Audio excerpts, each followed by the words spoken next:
Hey, kids. You're listening to the internet's wettest podcast about video games, consoles, and pancakes.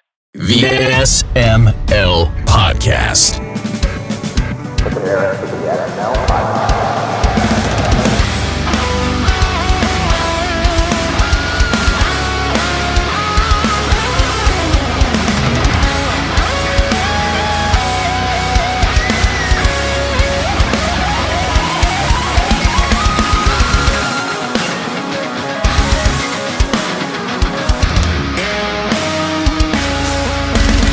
What's up, everybody? This is the SML Podcast, episode 900. 900. Can't find the soundboard. It's here somewhere. There it is. Yeah. Thank you, Norg. It is episode 900, and we've got a crew here tonight. Aki's here, Bri's here, Chris is here, and we've got a good friend, Grant Henry, joining us. How's everybody doing? Pretty good. We also have a dumb fuck that's late, so... Yeah, I figure we'll make fun of him when he shows up. Yes. For now, it's an excellent party. Yes, for now, it's going to be a good time for the next, 8 minutes or so until he shows up, and then it's going to be right in the shitter, just like my mood today. Right at the top of the show, I got to start off with some sad news. If I cry at all during this episode, it's because Bray Wyatt passed away today. So sorry to hear that. I saw that news. Yeah, if you're a wrestling fan, you're familiar with him. If you're not a wrestling fan, you may recognize The Fiend. He had a really crazy mask done by what was his name? Tom Savini, I think it is. Is that the guy who does crazy masks? He does masks. He did his mask. I didn't know that. I think that's who did Bray Wyatt's Fiend mask. But yeah, that threw a wrench in my joy for the day. So thankfully, I have a bunch of friends here to keep my spirits high. And me. Yeah, and Aki. I say, oh no, I didn't realize there was pressure. Well, see y'all. I know, right? First game to talk about. Peace the fuck out. How's everybody doing? How's everyone enjoying the week so far? Well, I got Friday. some good news in my life finally. Really? Yeah. I got into one of the few programs I've been trying to get into to fix up some of my house. I got into one of them, and I am on the wait list to possibly get a new furnace for free, which is great. I also have paperwork for the other two places I'm trying to get into, and I just need to get into my doctor's appointment next Thursday and hopefully get them to write off saying that I do require the AC for medical purposes, and then they should cover that. So everything's starting to finally go up. That's awesome. Fucking for once. And then next Wednesday is going to be my root canal appointment. So I might be able to eat real food soon. And nice. I'm so next excited. Thursday. Probably. Hey, I've been there. Because Joe ain't giving her the day off. I came in and did I hosted the show the day I had all my teeth removed. So no, a root canal doesn't get a day off. I no, wouldn't you can want have a the day day off off if you need it. anyways. That's fine. I don't care. I'm great. It's fine. I don't care. It's very easy to ask me for a day off. All you have to do is be like, Joe, I'm not showing up this day. And I'll be like, okay. I mean, isn't that kind of what Jacob does every time he's late? He's just like, I'm not doing this. Fuck off. He's like, I'm showing up late. And I'm like, well, I guess we're fucking starting without him. Yeah. That Isn't he like half the lineup today? Like, come on, man. He is half the line. Good thing there's a lot of news to talk about, but we'll get to that in a bit. He is so much more than half the lineup. Oh my god, he has so many games. Yeah. Do we need to start talking about episode 1000 now? Yeah, we should start talking. Look who shows planning. The fuck up finally. 8 minutes? Yeah. 10 minutes. 10 minutes. 10 minutes. It was 10 minutes in, and it was 8 minutes after. Why didn't we start a betting betting pool? We totally had time. The funny part is time for what? more music, but the funny thing is, we said that you were going to be 9 minutes late to celebrate 900 episodes, and once again, you let us down. Yeah. Or I just wasn't going to give you the satisfaction of being right. But see, the problem with that is after 2 minutes into the show, Joe said you're going to be 8 minutes later, and then you came in 8 minutes later. So, Joe's still right. Was according to plan. Yeah. And I still let Joe down. So, well, you let me down just by existing, really. Yeah. Wow. So do you, Aki. So don't act all high and mighty. At least I know how to turn off my mic when I'm going to fucking cough. I don't care to do it. I know how. The button's right next to my hand. I just don't give a shit. But like maybe you should, so Joe doesn't have to like spend all those long hours editing, painstakingly editing this show. I gotta give him something to do, or else he'll get bored. Y'all are crazy. I don't edit shit. It shows. 900 episodes, and I've edited 3 of them. Oh wow! I'm shocked it's that many. Do you remember why you had to? Did you have to edit something? Is that what it was? There were a few episodes where I did have to go in and trim some stuff. We've had questionable comments on the show before that I'm like, we shouldn't have that in, and I would go trim it out. No, I'm not going to give any examples. 1, because I don't remember, and 2, I don't want to have to trim them out. It was definitely Chris. It was definitely something Chris said for sure. I'm 100% sure. I'm a controversial figure. It's very true. It is true. I've edited language a handful of times during like kid reviews. Me and Jacob. Yeah, I'll clean things up. I know just last episode for the sports ball shenanigans at the very end, it's like, we tried to get Bob Costas and he was like, fuck that. I was like, it's a kid's game. I'm just going to go fuck that. Mm. So, what game was that? Extreme Sports on the Switch. Oh. Yeah, sports ball shenanigans with Chris Taylor. Sports ball? Yeah. It was sports board, if anything. Yeah, it was close enough. It's sports. Yeah. Yeah. Sports is sports. It counts. Just somebody somewhere. Yeah. So, Grant, how have you been? It's been a while since you've been on the show. How's things doing with you? I'm good. I was out of town for 2 weeks, and I got back, and when you leave for a while and come back, you expect the entire world to stop while you're gone. And I got back, and it's like late August, so I'm a little confused, but I'm doing pretty good. I'm doing pretty good. Was it not late August when you left? It was. I don't remember. It's all a blur, but I guess. How long have you been away?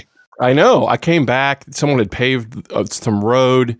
It was just strange. But I do have a short story I can tell. I went to Mexico for a week.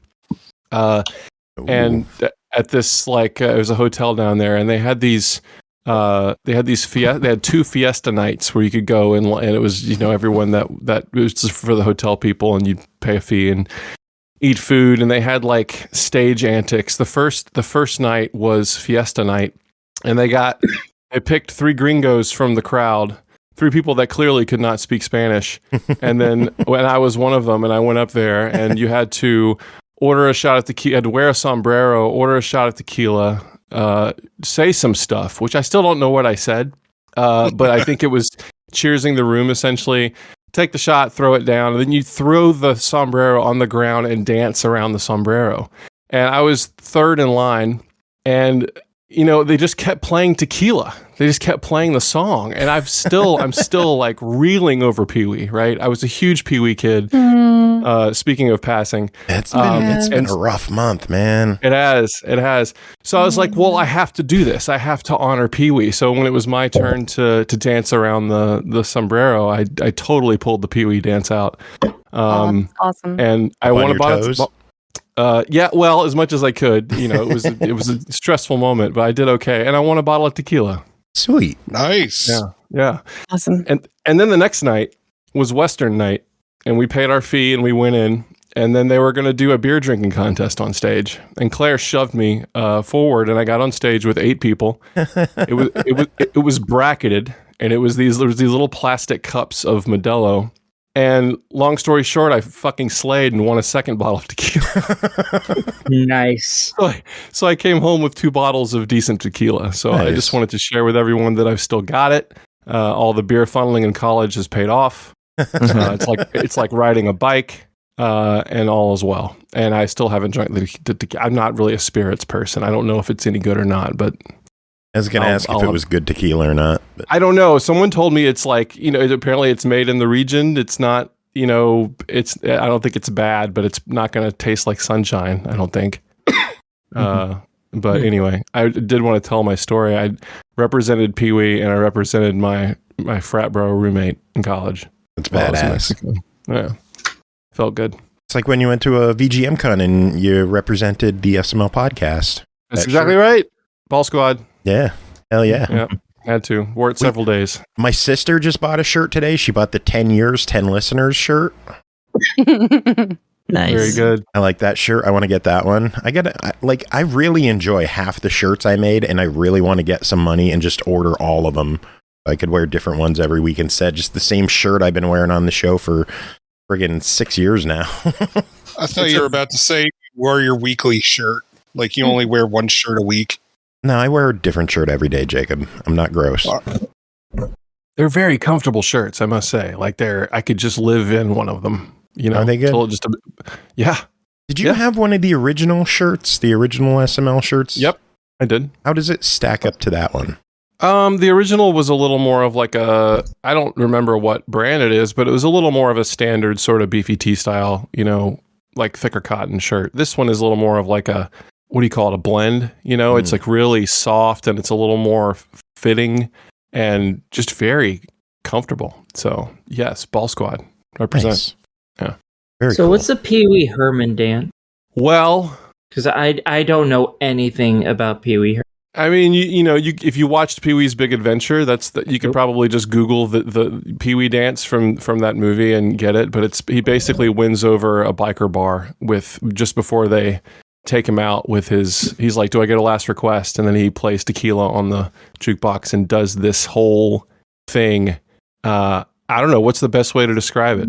Joe, how would you describe the Pee-wee Okay, I think I dance? found it. He gets up on his toes and then he dances forward and dances back, and then he sort of points his hands to his crotch and then to his ass. he sort of weird. points to his crotch, then he points to his butt, and he points to his it's not crotch, like a and he standard point like, oh, look at this. It's like out and around. It's weird. Yeah. The internet exists. You can look it up. Pretty cool. Worth it. Just watch the I'm whole already movie. in the middle of it. The whole movie's amazing. It's Tim Burton's first movie, Danny Elfman's first movie. You should absolutely watch. Almost as amazing as... Not even close. Not even close. Grant, any new music you've been up to lately? Any new songs? I don't have any tracks to drop, but I'm about to finish a game that's coming out very soon. Ooh. I've been doing work for Choice Provisions for the last 5-6 years, and they were previously Gaijin Games, and they released the Bit Trip series, so Bit Trip Beat, Bit Trip Runner, and then they later did Runner 2. So they decided it's been a while since any of that, and that Discord, that community is still thriving. There's still Commander Video fan art and stuff, and so they decided we'd sort of re-envision the first Bit Trip Runner game and sort of remake it. It's going to be in the new Unreal. It sort of round off the corners of all the artwork. It's still it's a runner. It's not an endless runner, but it's a runner game. And I've remixed a bunch of the music from the original game. There's some new stuff in there too, and did all the audio for it. And it has a maker. It has a runner maker in it. Ooh. A full level editor, and every level in the game is made with that editor, and it's pretty awesome. And you can publicly share all the levels and check out community levels and stuff like that. So it should be really fun. So it comes out pretty soon. It's on Steam now. You can want to wish list it. It's called Bit Trip Rerunner. So check it out. Very cool. Pretty excited about that. The Pee Wee Herman dance is weird. Oh my gosh, we gotta get CV to do we gotta get Commander Video to do a Pee Wee Herman dance. You can dance while you run. And I didn't even think about this. I know what I'm sharing with the team in the morning. Tell the team, get it in there. Last minute update to the game. There's a whole bunch of little dances, and that should be one of them. It should be. Okay, I'll write that down. And play a knockoff version of Tequila. You know what? Not the worst idea. Anyway, I that's do have bad ideas though. So no, give me all your ideas. I'll take them all. That was all of them. You got everything out of me. And anybody want to talk about anything else, or should we dive into news? Because we got a lot of news to talk about. Grant, I don't know how much time you have with us. If you were going to stick around for news, Chilling. if you're going to chill the whole show, what you were doing. But yeah, did y'all want to talk about anything else, or should we dive into news? Let's do the news. Let's do the news. Happy birthday, Chris. Oh, thank you. Chris, do you have any news for your birthday? Actually, funny enough, even though this is totally a joke and actually my birthday's not for another 1 month and 3 days, Catherine did buy my birthday present early because it was on sale. Basically, as soon as I get 2 more in the mail, I will have the complete set of every Godzilla film on Blu-ray. Wow. Nice. Yeah. It took a little while to collect them, but not as long as I thought it would. Well, yeah, I mean, once you get that Criterion box set. Yeah, that was the first piece. So, well, besides the legendary films, which I've just been picking up as they came out, but yeah, the Showa era thing, and then the Millennium era, all those films are very cheap, and they're usually packed in 2-in-1 cases with some stuff from the Heisei era. There's 4 films that are nigh unobtainable now since they went out of print. One of them I just had to, close my eyes and buy the expensive one. Yeah, click buy on Return of Godzilla, which is the Godzilla 1985, aka the other one with Perry Mason in it, saying "Yes, I see." But that I actually the version I got's the original version, and then the next 3 films after that are also really expensive. But there's some publisher, there's some entity in Poland who will sell them to you for like $20 with like $10 shipping. So I would rather pay that than pay. I don't know. I mean, I've bought and received one of them, and it works. So I'm like, that's good enough. Yeah. They did put their logo on the case where another logo would have been. So I don't know. I truly don't know if they're legit or not. But they do sell them for a dot matrix printer. What? It's possible that they may have the license to distribute them in Poland, and just Toho forgot about it. Because Sony Pictures is who should have the rights in the US, and they haven't printed them in 7 years. So anybody that's looking for Godzilla versus Biollante, that's the hardest one to get. That's the one that's like $200 if you want the US version. Jeez. Is that the Smog Monster? No, the Smog Monster was Showa era. That one's actually pretty cheap to get, and it's in the set. I can't remember, but that's a great one. Biollante look like? Biollante is like a terrifying giant plant that starts off as like a flower. All right, yeah. All right, yeah. Yeah. I know which one you're talking about now.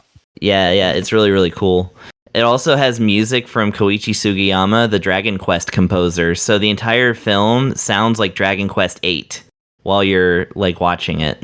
Cool. Like, yeah. Fucking yeah! It's so weird. It's like, it's straight up Dragon Quest music, like no mistaking it. But it's while, Godzilla's trampling around a city and stuff in a film. You want to know what's music to my ears? What's that? The sound of Purnell going fucking yeah as No Time for Games just subbed for the 47th month. Whoa. No Time, thank you so much. Love having you here. Thank you for your sub. Thank you for your support. Happy 47th birthday. 47 months to celebrate 900 episodes. It makes sense in my head. Just let me run with it. Okay. But yeah, let's dive into news. It was Gamescom. There was a big presentation, opening night live that Jeff Keighley hosted, and there wasn't a lot of huge news. It was more stuff that's coming out that we know about and is coming out soon. There were a few surprises. They started off with a Starfield presentation. Game looks great. Anyone excited for that game? Anyone hear of it? Yeah, extremely. I was more hoping for Game.com news for the Game.com Tiger handheld system. I used to have one of those. Can we get Starfield on a Tiger handheld, please? They would try Starfield on the Gamecom. Tiger would try it. Oh my lord. Yes, please make that happen. After that, some idiots walked on stage and caused a scene, and Jeff Keighley actually handled it like a boss. He was just like, yeah, this is dumb. Can we just like move on? Like, why do you people do this? We're trying to have a good time, and you're walking up on stage ruining things. Why are we doing this? Let's move on. I'm not giving you attention. I like, and it's the same dude as last time, and it's just like, was it the same guy? Yeah, it was the guy who made the comment about like Bill Clinton's rabbi and stuff like that. Like, wow, and I'm just I didn't know it was the same guy. That's what I heard. I'm more confused as how the hell random schmucks are able to just walk up there. Why the hell isn't that, guarded or something? Because it's an open stage for people to walk up on, like if awards happen and stuff like that, and they just didn't have security in place. And the funny thing is, like, you saw someone walk up and it took like 20 seconds for security to do shit about it. That's terrible. That's that would kind of scare the shit out of me. Even saying that it was not the same guy as the Rabbi Bill Clinton guy. Oh, okay. Let's get that guy on the show. No. Don't you want to hear aimless? I'm generally in favor of bad ideas on this show, and that's what I'm still going to say no to. Yeah. You don't want to hear aimless, meandering comments? Isn't that what I don't share anti-Semitism. So no, I don't. I don't need that. Someone took footage of Jeff Keighley talking, and then the guy walking up on stage, and all the audio you heard was Stone Cold 316 says I just whooped your ass, because he was wearing an Austin 316 shirt. Oh no! Someone just took audio of Stone Cold talking and put it over the video, and it was hilarious. After that, they showed off Little Nightmares 3 is coming in 2024. That's the one I'm excited about. Yeah, that one looked good. I'm kind of iffy on that because the original devs aren't the ones making it, because they were sold off to who the fuck were they sold off to? Embracer? Something. Eventually, like that. it's everyone's turn to be sold off to Embracer. That is true. Yeah, it's being made by Supermassive Games, the team behind Until Dawn and The Quarry. Yeah, and like that's good, but it's weird, I think, to think of like different people with the content, and I'm a pretty big fan of that universe, so I'm also kind of like on the fence about it. I'm also not sure how I feel about actually having the multiplayer, and then it's going to have 2-player online co-op, but they did say it will be single player as well. So that's good. That's good. I can deal with that. Okay. I wonder if it's single player with like a bot, like a. It kind of had something similar to that, like the seeds of that in the second game. So yes. I could see where that could go from there, but yeah. Because there seem to be some voice commands and stuff coming from different players. So I wonder if you instruct your partner to do something, they'll do it. Because I imagine they're building puzzles based on 2 people, or they should. But yeah, I imagine. I don't know. Yeah, did not know it was a different developer. Didn't look that far into it clearly. So that's interesting. It definitely had the vibe though, and the audio sounded good, and giant baby hands reaching into buildings. So I don't know. We'll see. I mean, yeah, it looked like it belonged in the universe for sure. We will see. Yeah, it looks good. After that, they showed off more footage for Black Myth Wukong, which it has now come out is not a PlayStation exclusive. It will be on Xbox as well. Ooh. So that's good. Okay, I'm excited for that then. Okay. After that, they showed off Killing Floor 3 got announced. That'll be coming to PC, PS5, and Series X and S. Nice. All the people who have been playing Killing Floor 2 for the past 12 decade years and a half will be pretty damn happy that they'll finally get an update. After that, there was a quick shadow drop. Xbox announced that, hey, Age of Empires 4 Anniversary Edition is available today on Xbox console, not just PC. Nifty. So, surprise drop. Then there was a segment for the movie Rebel Moon with Zack Snyder. Jacob, any thoughts? Do you care? I actually watched the trailer today, and I thought it looks pretty wild. Like, I don't know. I mean, it's probably best seen up on a big screen. I mean, that's cool that Netflix is throwing all this kind of money at that kind of stuff, but I don't know. I'm looking forward to it. I mean, it's Zack Snyder's original pitch for an R-rated Star Wars movie that Disney didn't want to do, and so he's like, all right, well, I'm just going to go over to Netflix and make my own Star Wars. And yeah, like, I don't know, it looks neat. I'm willing to give it a try. He does have like a look, he's able to make stuff look cool. And yeah, he has a very keen visual eye. Story-wise, he's hit or miss. But I love like looking at his movies. So I mean, at the very least, there's going to be a lot visually to like about it. No. He did 300, right? Yep. Okay. Couldn't remember. Speaking of a lot, there is a lot going on in the next game, Crimson Desert from Pearl Abyss. This is the single player game from the MMO developers, and they showed off everything in this trailer. Like, there was farming in the trailer, there was hunting in the trailer, there was climbing, fighting, magic, fishing. Like, they showed off everything in this game. I don't know what features aren't in it. Very nice. Yeah, it should be pretty good. Ice-T has a mission in Payday 3. Yes, Ice-T is going to be in Payday 3, September 21st. Is he going to be explaining things that the kids do to the audience? I hope so.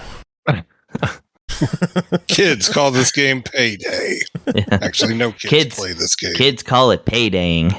That's where they... I don't know. Assassin's Creed Mirage got a new trailer that's coming out October 5th. Then Tekken 8 got some show floor time. They showed off new arcade quests, single player mode. That's going to be hitting PS5, the Series X and S, and PC January 26th. So that is just around the corner. Cool. Then there was a Modern Warfare 3 section, and I zoned out. It was so long. It was so long. Like, they wouldn't shut up about Modern Warfare. It's going to be a direct sequel to Modern Warfare 2, which is cool. It's going to feature open world zombies, which could be interesting. But they just went on and on with this game, and I'm sorry, they spent too much time on it. Don't feel bad. Is like unrealistic stuff like the main thing for Call of Duty now? I guess so. Oh, okay, because I know the only time I paid attention is when they briefly had Godzilla in it. Bringing it back around to the big guy. But then I was like, oh, it's temporary and you need to like have all this stuff. I was like, okay, fine. No. I'll watch footage of it. Is that the one where you could like shoot King Kong in the balls? I think so, yeah.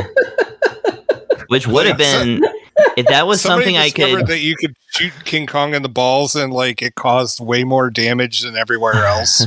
Nice. But it was just like the tiniest spot on the character model. Yeah, so yeah, that's the so like if that was something that I could purchase and own, I would have totally done it. But it was just like a temporary campaign and a online thing, subscription, whatever. So I ignored it. It's like when they brought the Assassins Festival what was it, the Final Fantasy Festival and Assassin's Creed, or the Assassin's Creed Festival and Final Fantasy? One of them happened. It was they brought the Assassin's Creed into Final Fantasy 15, and it only went for like one summer or something. Yeah, it was a limited time. Like, why do that? Why spend all this time and effort into creating content that's only live for like 2 months and then it's gone? What's the point? I don't know, because everyone's like, oh, it's just because it's a cross deal real quick, and I'm like, but we can still get the fucking Chocobo in the Assassin's Creed game. Like, you can go get that game and go get it right now still. Why didn't they just set this up to be forever? Yeah, it's so dumb. I wanted to do that so bad. After that, they showed off a new game called Nightingale. It is a first-person shooter adventure where you can use cards to determine the biomes that you fight in. It's going to be hitting PC February 22nd. Looked interesting. There was a video for Grand Blue Fantasy Relink. Be hitting PS4, PS5, and PC February 1st. Then a video for Immortals of Avium, which is out now. And then there was like Zenless Zone Zero with some PS5 tech test happening. It's from, what is it, Hoyoverse, the Genshin people? Genshin Impact.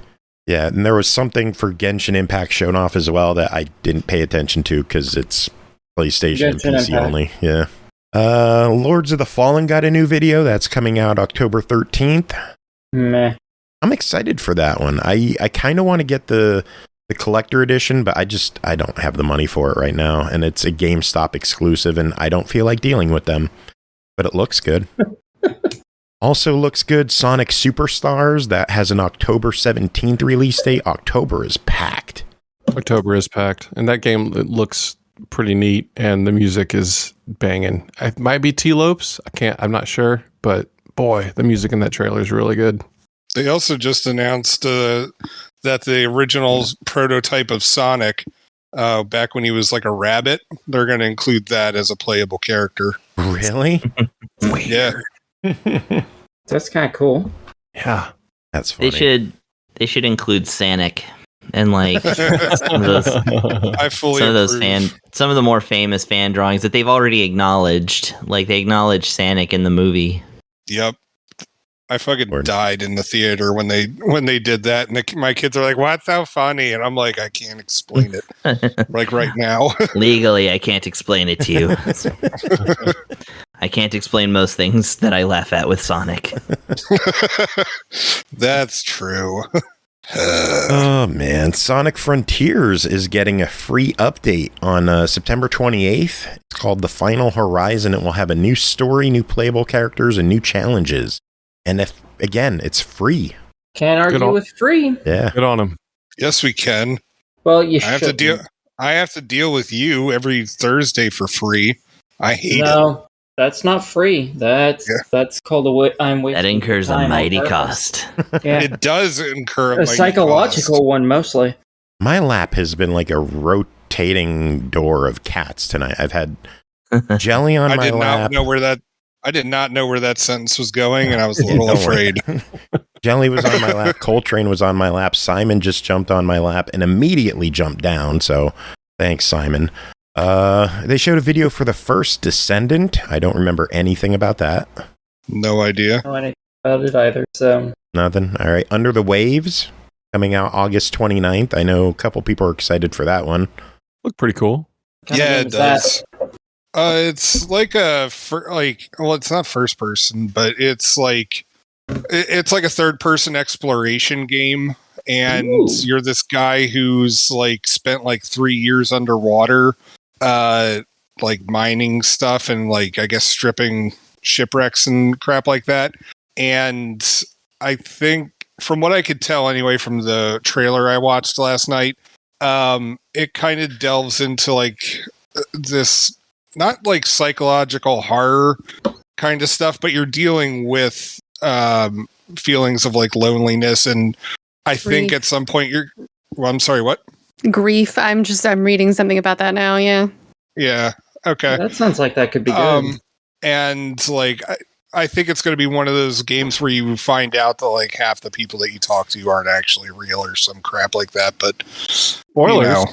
You're absolutely right, by the way.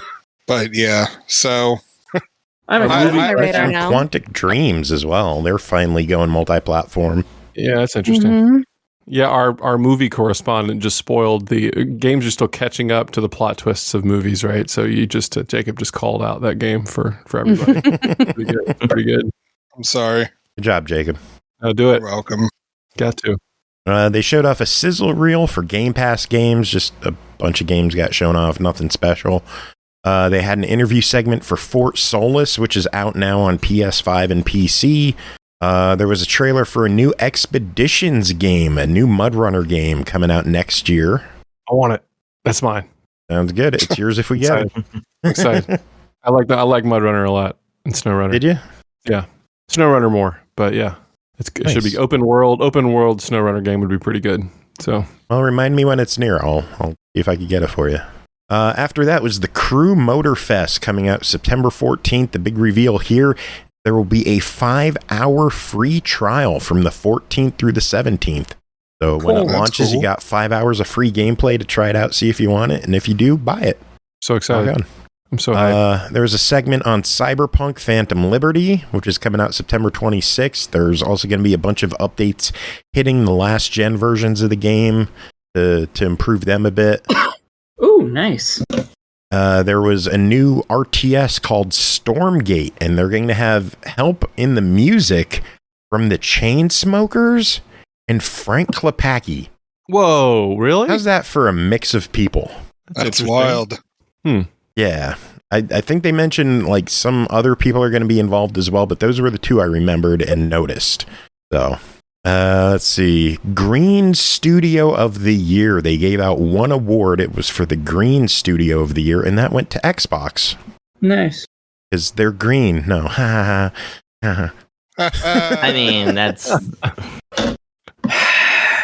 it's fair. Oh, shit. Anyway, let's see. The Last Epoch was announced from 11th Hour Games. They have a new class, the Rune Master, releasing September 7th. I guess it's a game in early access. I don't remember much about this one. I don't know anything about it. I didn't watch any of this, so...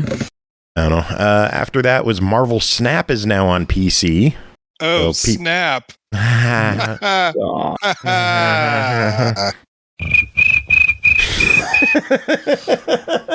You're just jealous. Warhaven is hitting early access on Steam September 21st. And then there was a video on Mortal Kombat 1. They showed off some new features and players. Shao Kahn is going to be in there. Raiden, Sindel, Motaro is going to be a cameo character. I saw some new fatality videos. They brought back the one where they blow up the world. Oh boy. Yeah, Cyrax comes out. Originally it was Smoke in Mortal Kombat 3, but in this one, Cyrax, the yellow ninja robot, comes out. His chest opens up, a bunch of bombs drop out, and then it zooms out to the world. There's an explosion and the world just shatters. What if the game uninstalled itself? That would be amazing, and it's just game over right there. Love it. Let's see, what else? Diablo 4, some stuff there. Thank Goodness You're Here, a cute little indie game. It's going to be hitting PS5, Switch, and PC in 2024. Then they showed off some Alan Wake 2, and then they announced the Game Awards for December 7th. That was Gamescom. Cool. Pretty good. It's a pretty good list, you know? Yeah. It was a good event. I appreciated that they showed stuff like that's actually coming out soon and not like this is what you're going to play in 2034. Yeah. Yeah. Any interest in Alan Wake in this posse? Yes. Okay, cool. I loved Alan Wake. Nobody cares about that game. We are only about romance simulators on here. I mean, I'm not against that either. Why not both? You're saying it's not a romance simulator? I mean, it looks pretty hot to me. There's Alan's he's got that John Wick hair, and there's like a dude with I've a 100% deer head. did Alan Wake 3 times. Yeah. Wow. Yeah, I got it on the 360. I got the remake, and I've played it on Steam too, and I've gotten all of them finished. I fucking love that game. I can't wait for Alan Wake 2. I like that it's how much live action stuff was in here, because I'm hoping that means there'll be more of that on like the TVs. You know, they always do that live action crap for like implanted into the game just to kind of mess with your head. A lot of that in Control as well. So I'm hoping there's a lot of that. I don't know. Jacob, you know how you mentioned dating sims? Yes. Hey, Brooke. Hey. What's up, y'all? Brooke. I thought I had 13 minutes, and then I forgot that Tuesday's 7 and Thursday's 6. So sorry to be late. Love you guys. What's up? How you doing? Pretty good. I'm also having a shitty day for similar reasons to you, but I won't bring that up right now. I was just chatting. It's been a rough with month group for so many people, and man, we need a group cry one of these episodes. Yes. You know, I'm always down for that. I'm very pro crying, as you may recall. Hang on, I'll get Elite Beat agents out. But yeah, I'm so sorry I popped in to interrupt. I'm just I was in the chat room talking to you about what happened today, and then I was like, oh wait, I think they're in Showtime. So here I am. It's great to see you. Happy 900. Thank you. Yeah, it's episode 900. By the way, did everyone enjoy the new theme song from our good friend Ro Panuganti? I missed it. Just say yes, and it went live. Yeah. Yeah. I don't know who all actually heard it. Just agree that it sounds good. Grant, what are your thoughts on it? I think you were the first person I sent it to. It's badass. It's from we have there's been enough people that have done these that we have our own little club. You know what I mean? Like Frilly Toothpicks and everything. You know, he's kicking. And I love a good arrangement. I love it like when you don't just cover something, but you take it and make it your own. And he did that because that's what he does. So yeah, way good. We've had a crazy lineup of musicians. We started off with Kunal, good friend Kunal Majmudar, and guitar on that one by Ailshan. And then some guy named Stemage. Never heard of him. I think it's Italian. Stemage. Don't mess it up. Don't mess it up. Stemage. Speaking of the devil, oh sorry, Whatever. The Davile. Yeah. No, but is this a good time to invite the famous Stemage to my house for a rabbit bar mitzvah? Because you're the only one in the area, dude, and we need to meet up. I need to meet you and your lovely lady. Did you say rabid bar mitzvah? Yeah, he's been fixed. So I am literally making a rabbit bar mitzvah, and I'm awaiting for the next time that we're on together to invite you on a recording to make it legal. So rabbit with a T? Yes. With a T. I heard rabid, so it could be a It's little a rabid Wolverine. It could be a little column A, column B. Rabbit bar mitzvah. Yeah. No, I'm in. Cool. How do you know the rabbit's Jewish?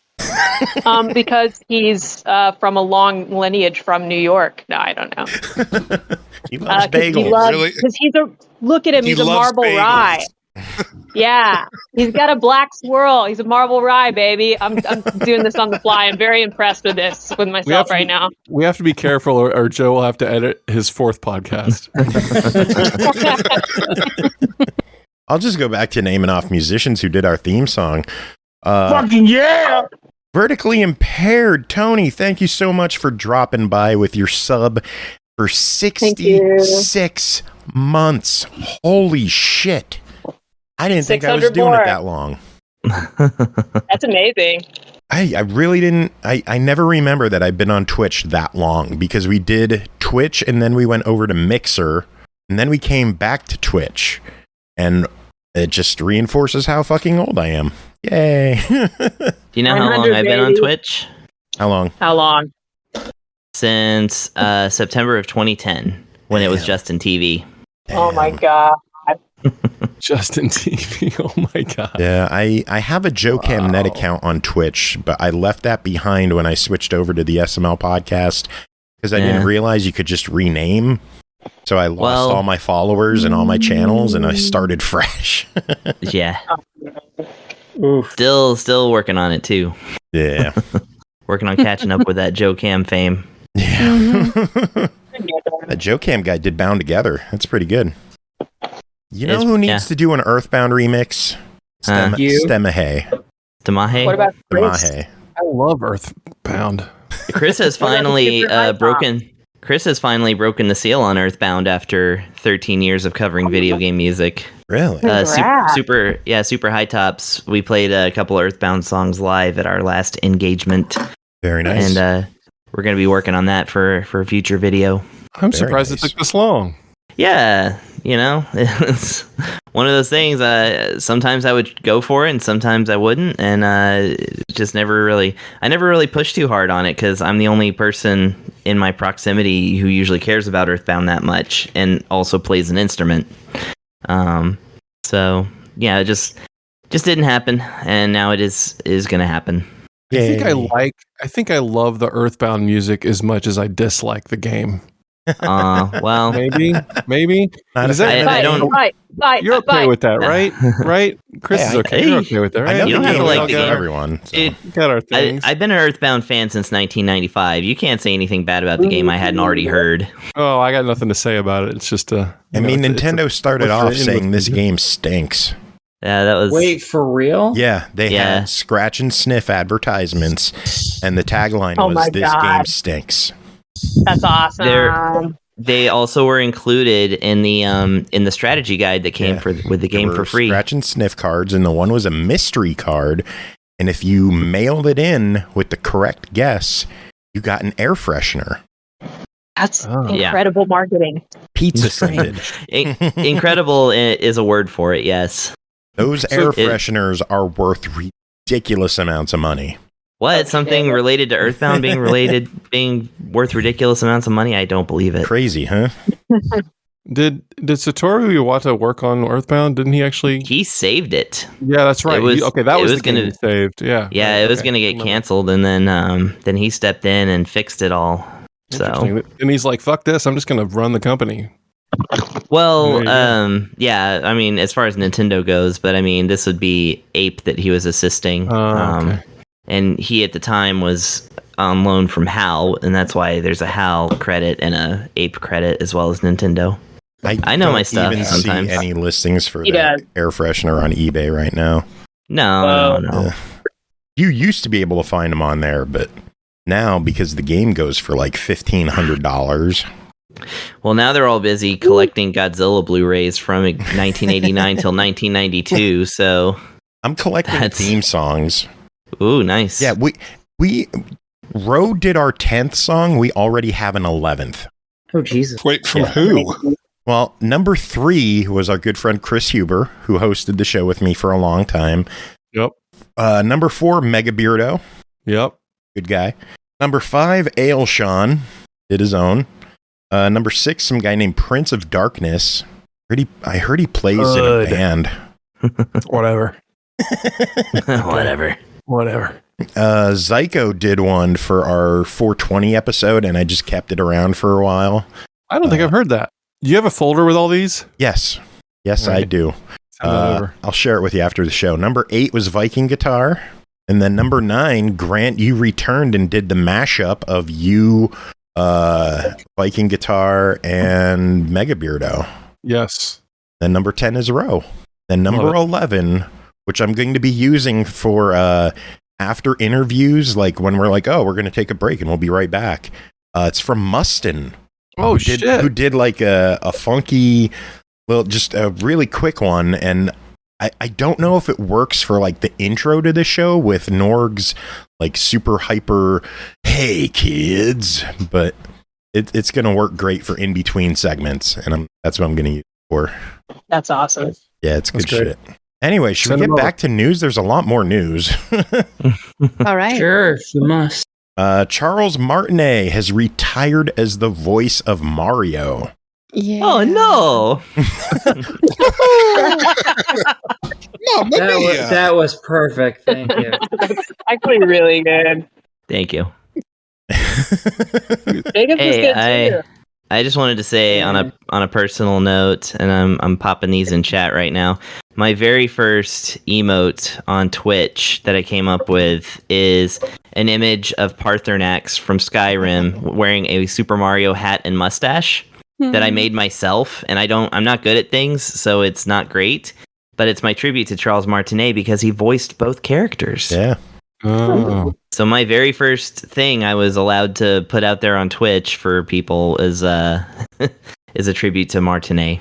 And I think one of our first emotes was Norg. Well, that's okay. He's worth a tribute as well.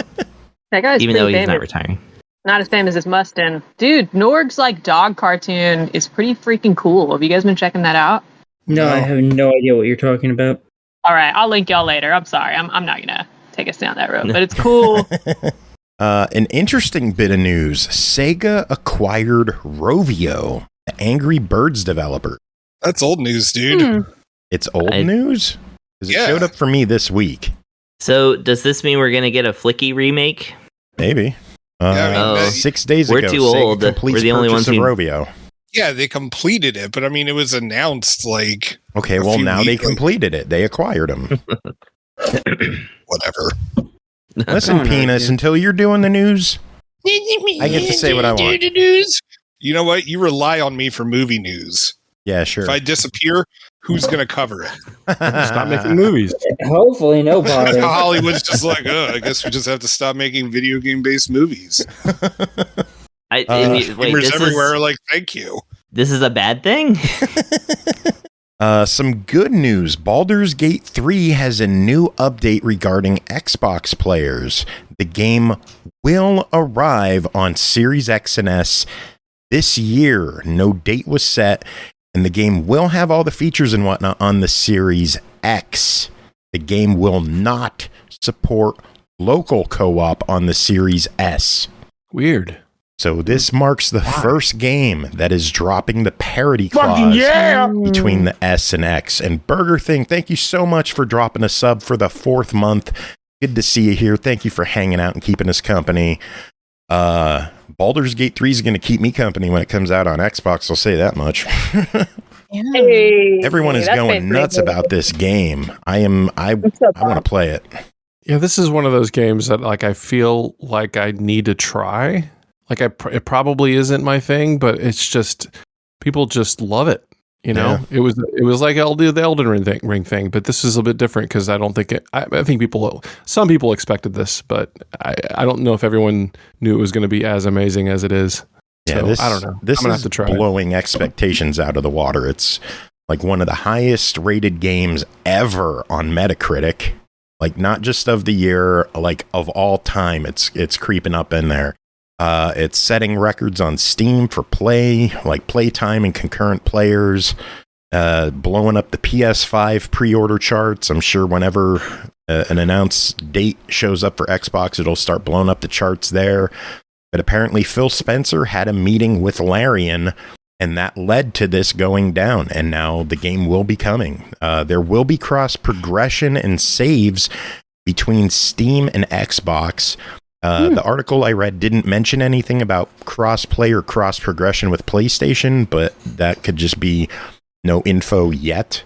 So we'll find out more when that comes around. But yeah, Baldur's Gate 3 will be coming to Xbox. Nice. Very cool. The Xbox is going to be selling themed console wraps.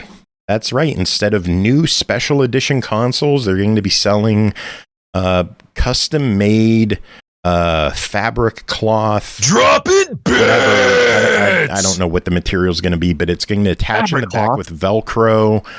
And boom, you have a custom wrap around your console. No sticker, no adhesive. You just put it on and your console looks cool. And Lloyd, thank you for dropping 100 biddies. That's 100 biddies I'm going to put towards a Starfield custom wrap.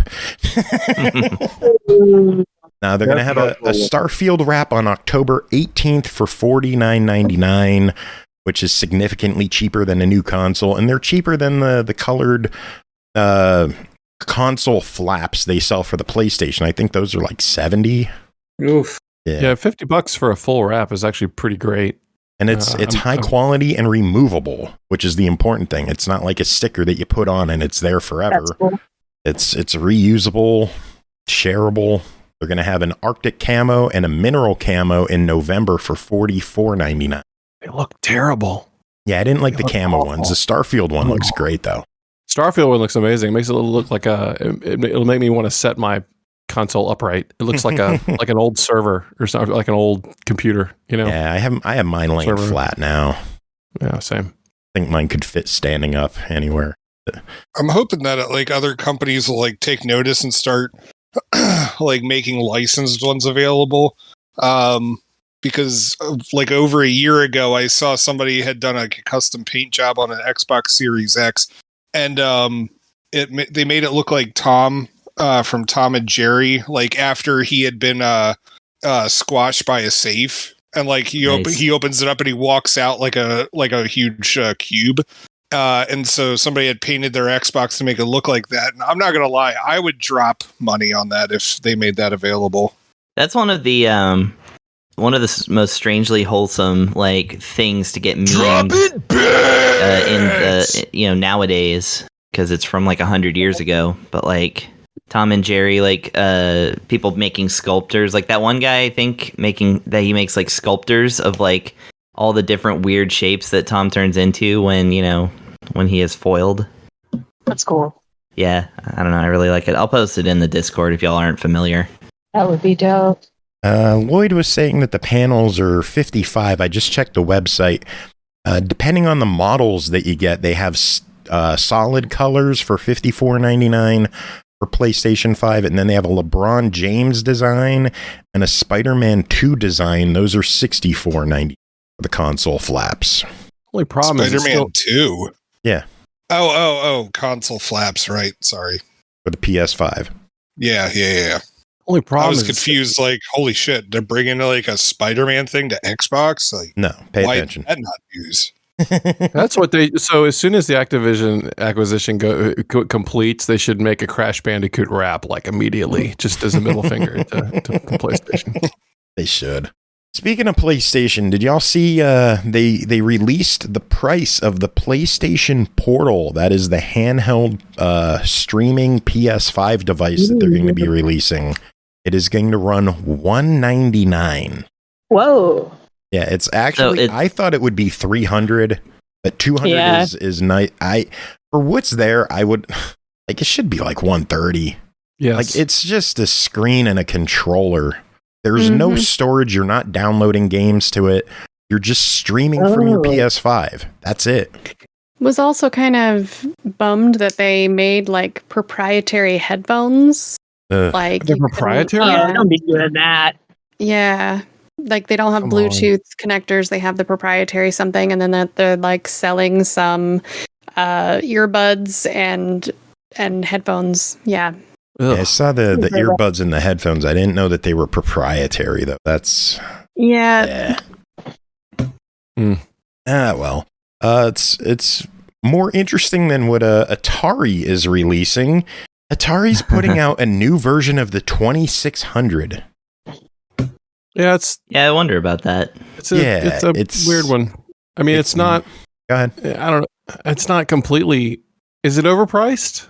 It might be. I mean, it plays 2600 and 78. Yeah. Yeah, it's modeled to look like a 2600. It has widescreen mode for newer titles that support it, which we'll get to in a second. It has HDMI output, and it comes with a joystick and a 10-in-1 game cart that includes adventure, combat, dodge 'em, haunted house, maze craze, missile command, real sports volleyball, surround, video pinball, and Yar's Revenge. The package is going to run $129, which isn't a lot of money, but for what you're getting, you're buying a 2600. It's a 2600. Yeah, but all right, here's the thing. It's an HDMI 2600. But the HDMI is kind of worth it for the lack of signal loss you can get from doing like loops of things to adapt old hardware to new televisions. I mean, exactly. Well, first off, it's that, and also here's the thing, Joe. We're not the target market for this thing. Who is? Like Chris is. No. It's people who long sold off their stuff, and now like they see like how much it all goes for, and they're like, shit, I can't afford that. And also it's for people like who shop over at like Urban Outfitters and shit like that, who think retro shit is cool, but they don't want to actually spend all the like time and money to like gather up all the stuff so they can have it over at their house and be that somebody's going to be like, oh, look, I have an Atari. That's cool. Yeah, it's retro. Like, so trust me, no, I mean, not necessarily. I mean, yes, kind of losers, but a different kind of loser. But yeah, this thing's not made for us. I mean, if we buy it, they're all for it. But this is going to be like, you're going to see this thing over at Walmart, and it's going to be like a big like Christmas, get this for Dad. I'm worried I'm going to find this at Five Below. Good, because then it means it costs $5 instead of $130. Yeah, that's why are you whining about a great deal? I mean, I just wonder. Oh, go ahead. No, you go ahead there. It's your birthday. Thank you. I was just going to say that I just wonder if it's like emulation or if it's FPGA. That's exactly what I was going to say. See, we are synced. I'm like, So it is for us. If this is FPGA, if this is emulating hardware, right? If you're actually emulating hardware, that is absolutely worth it. If it's just an Android box running some emulator, if it's just like right? if it's just like a Retron type thing, then forget it. But if it's like actually, FPGA or like real something close to real hardware, then that would actually be pretty interesting. Probably not, though, right? No, it's probably an emulator. It's Atari trying to make a buck. So yeah, it's probably just a Retron. But they already did that is the thing. They did. But if they Hyperkin were did doing that. it the right way, I feel like they would, right now there's like this whole, if you dig into there's another area of YouTube where it's a bunch of like 45-year-old men that have 20 arcade 1-up cabinets in their man caves. They're buying every single piece of new retro thing that's out, and they'll buy this. But if they were doing it properly, they would dig more into the guys that are into the Mister and the low level programmer types. They would be interested in this thing, even if they Lord knows all those money. people. Lord knows all those people have money. Yeah, but the thing is that all those people already own these consoles. That's true, but you're right. They do, but they would still buy them anyway. I mean, having said, if it was like something that was more FPGA instead of like emulation or whatever, if it was like more quality, then I mean, an HDMI modded like old Atari system, that's going to be like more than twice as much as what they're asking for this thing. So that's why it kind of feels too good to be true if it's real. But if it's emulation, then it sounds like it's just a little bit more of an expensive Retron. I think it might be emulation. They do have a compatibility list on the website. There you go. I believe it mentions all the titles, whether it passes, fails, or is untested, which I'm kind of surprised that they would have things that are untested. Well, they have a pretty large catalog. I don't know. Some of the fails, Real Sports Boxing failed. Scrolling.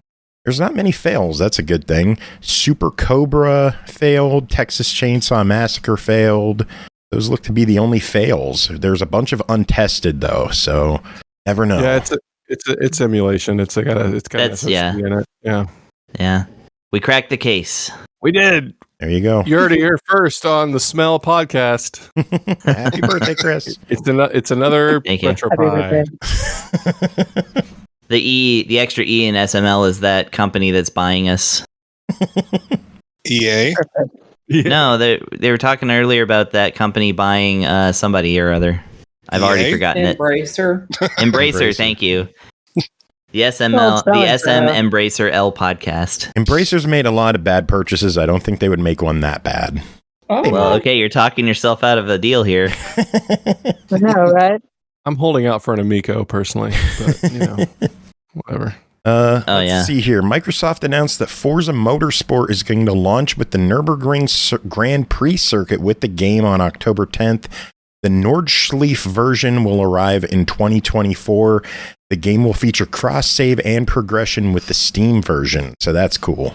I like that. Okey-dokey. Best racetrack in the world. Sorry, continue. Mirror's Edge Catalyst and Crysis 3 were both apparently removed from the EA server shutdown list scheduled for later this fall. Cool. It looks like those two games are living to play another day. Yeah, but I thought Catalyst wasn't that just leaderboards and shit? I don't know. Yeah, that's all that was leaderboards, yeah. Okay, I mean... There you go. And then we got a bunch of release dates and stuff. Stalker 2 Heart of Chernobyl has been delayed to Q1 2024. Okay. So another delay there, but considering they're, in a war-torn country, you could kind of understand. Mm-hmm. Ghost Runner 2 is releasing October 26th on Series X and S, PS5, and PC. Okay. Jusant is releasing October 31st on Series X and S, PS5, and PC, and will be Game Pass day one. I'm definitely nifty. And that's definitely happening. Probably after Halloween, but yeah, that's happening. Dungeons 4 got a release date of November 9th on Series X and S, PS5, and PC, and will be on Game Pass day one. Cool. Night Dive Studios announced Turok 3 Shadow of Oblivion is going to be hitting PC and all consoles November 14th. That's cool. That Quake 2 port is amazing. Sorry.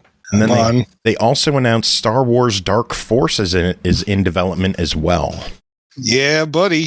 Mm-hmm. Is that your news, Jacob? Is that your big news for the week? We'll go with that because I kind of forgot. But And then last bit of news I have is that Persona 3 Reload has a release date now of February 2nd. Get this. Game Pass, day one. Hey, it paid off immediately. What? Somebody's doing Persona 3? Yay. So yeah, that's more like it. I don't know. That's the news I got. Any news from anyone else? I have a bit of news. It may have already been covered because it's pretty big news before I came on. Okay. Don't know if you heard, we're now at number 27 on the Nintendo Power Top List 100 by streamer Chris Taylor. He's getting close to the top. We are now firmly in the sports block of games.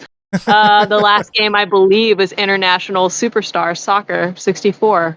It's true. So this is exciting times. We're so close to 25, y'all. It's a race to the bottom, though. He's going the other way. Let's not split hairs. You like Chris Taylor? Name 4 games he hasn't streamed yet from the top Nintendo 100. You can't. You already lost everyone at the premise. Yeah, I don't know what's on the list. Earthbound, that wasn't in the top 25, was it? No, it's number 60. Oh, man, what the fuck? Oh. At least it's there, unlike the entire series of Kirby. Oh man. There's no Kirby on the list? There's no Kirby on the list. That's been one of the main points of contention. Yeah, it's pretty F up. Nintendo doing itself dirty. Sons of bitches. Oh man, any other news? Anyone? Hockey, anything on your end? No, just the fact that Little Nightmares 3 wasn't being developed by the I know. original That's Jazz news was to me too. It's all right. Grant, any news? I don't think so. They're doing some neat. The guys who work on Mister, the little just to talk back to the whole 2600 thing. The guys who work on the Mister, the FPGA little box, they're slowly getting Nintendo 64 games working on that thing. So at a certain point, that little Mister box will be able to emulate the actual hardware of the 64, which is pretty exciting considering that is one of the most difficult platforms to emulate. But they're making progress. Yeah. That's all I got. That's not real news. It was news. It was news to me, Grant. There you go. Most things. Also, where's the list? Where's the list like that? I want to see the full list of the games that we're talking about. What you're gonna want to do is get a subscription to Nintendo Power. Time travel back to 1997. Get one, and it will arrive at your mailbox. No, it's on my profile on Twitch, which is Liar Exaggerate, like the Earthbound character. I found the list online. It is online. Yeah, I was gonna say it's also at Nintendo's fandom, like wiki or whatever. I found it on it's pretty easy to find. Yeah. But I do have the list ongoing with a little marker that says which one I'm on my own channel too. But thank you for the shout out, Brooke. I appreciate it. It's awesome. I don't know. International. Do what? I don't know what you're talking about, man. Oh. Big fan. We got some good stuff coming up, though. NBA Jam's coming up. That's always a fun. Yeah. What's going to be your criteria for that? A complete season or just a game? Well, I kind of look them up as I start them. So I found out International Superstar Soccer 64, the way I'm going, it's probably going to end this weekend because I'm on a pretty short path to some ending credits. If there's ending credits to find, that's generally where I try to get to. Gotcha. So far, I've been able to do that on all the others. So I'll look it up. Mario Paint coming up. Yeah, Mario Paint, obviously you can look at the credits right away, but for that one, I'm going to draw a thing, animate a thing, and make a piece of music and try to beat the Fly Swatter game. Nice. Yes. Cool. Yeah. Can't wait. Can I just wish it was great. For that. Little factoid. Nice. There was a window in my life where every day I deleted the memory for Mario Paint and would program in the theme song from 90210, and then Oh my the next day I would delete it. I would wipe it, and then I would do it again the next day, and I got very good at it. That's so cool. At least in my head, I did. But yeah, That's awesome. So if you're looking for a jam that can work in Mario Paint, 90210 theme song. 90210 noted. It's major. That's amazing. It's Mario Paint would not let you put harmonic minor music. No. So. It's very limited on the, considering there's only like 12 tones to like really, worry about. It sure doesn't have all those. No, but that heart though, that's a thumping bass. It's good. Yeah, it's a good bass. I've dreamt of that bass tone.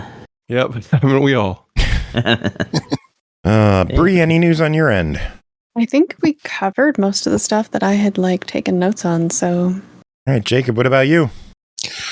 I don't have any news, but there's something I briefly want to discuss.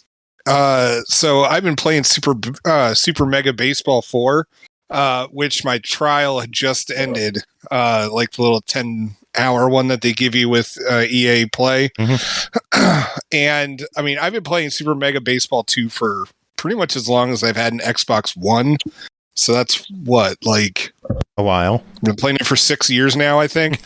And so I finally decided to give the new one a shot, and I'm liking it a lot, which also makes me sad that they didn't send us a review copy. But what I love about it is that there are now so many more animations for the players, especially when you hit the pitcher with the ball. Yep.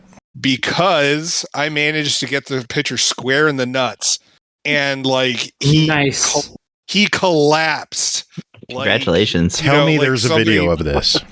Yeah. Awesome. Oh yeah. No, I recorded it and threw it up on my my stuff. So you could just go to my Xbox profile and check it out. But yeah, he slumps over and everything, and I was just like, oh man, that is amazing that they've now taken the time to get that done. And on top of it, you've got to wonder who over at Metalhead Software that did the mocap, who took a ball to the nuts just so they could get that just right. God bless. I was going to look through your clips, and then I went to your TA page, and it's 1, 2, 3, 4, 5, 6, 7, 8 clips in a row of Super Mega Baseball.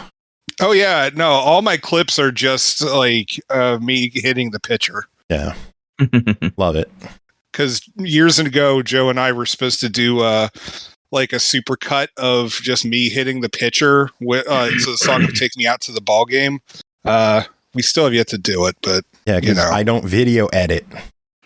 Well, whatever. Do you think 10 hours for a trial is too long? You're how are you in deep enough that you just want to keep going and buy it, or what I'm saying? I mean, yeah, I like it enough that I would definitely buy it when I have money again.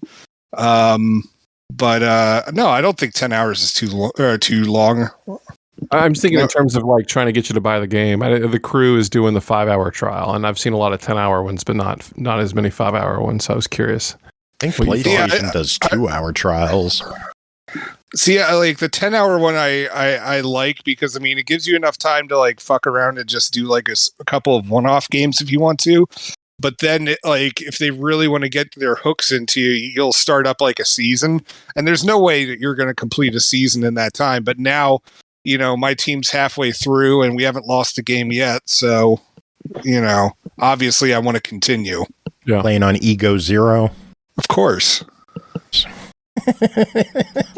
I'm there to have fun. Play on 10 at least. Come on. No, I don't have to. You can't make me. You're not my real dad. If only I was.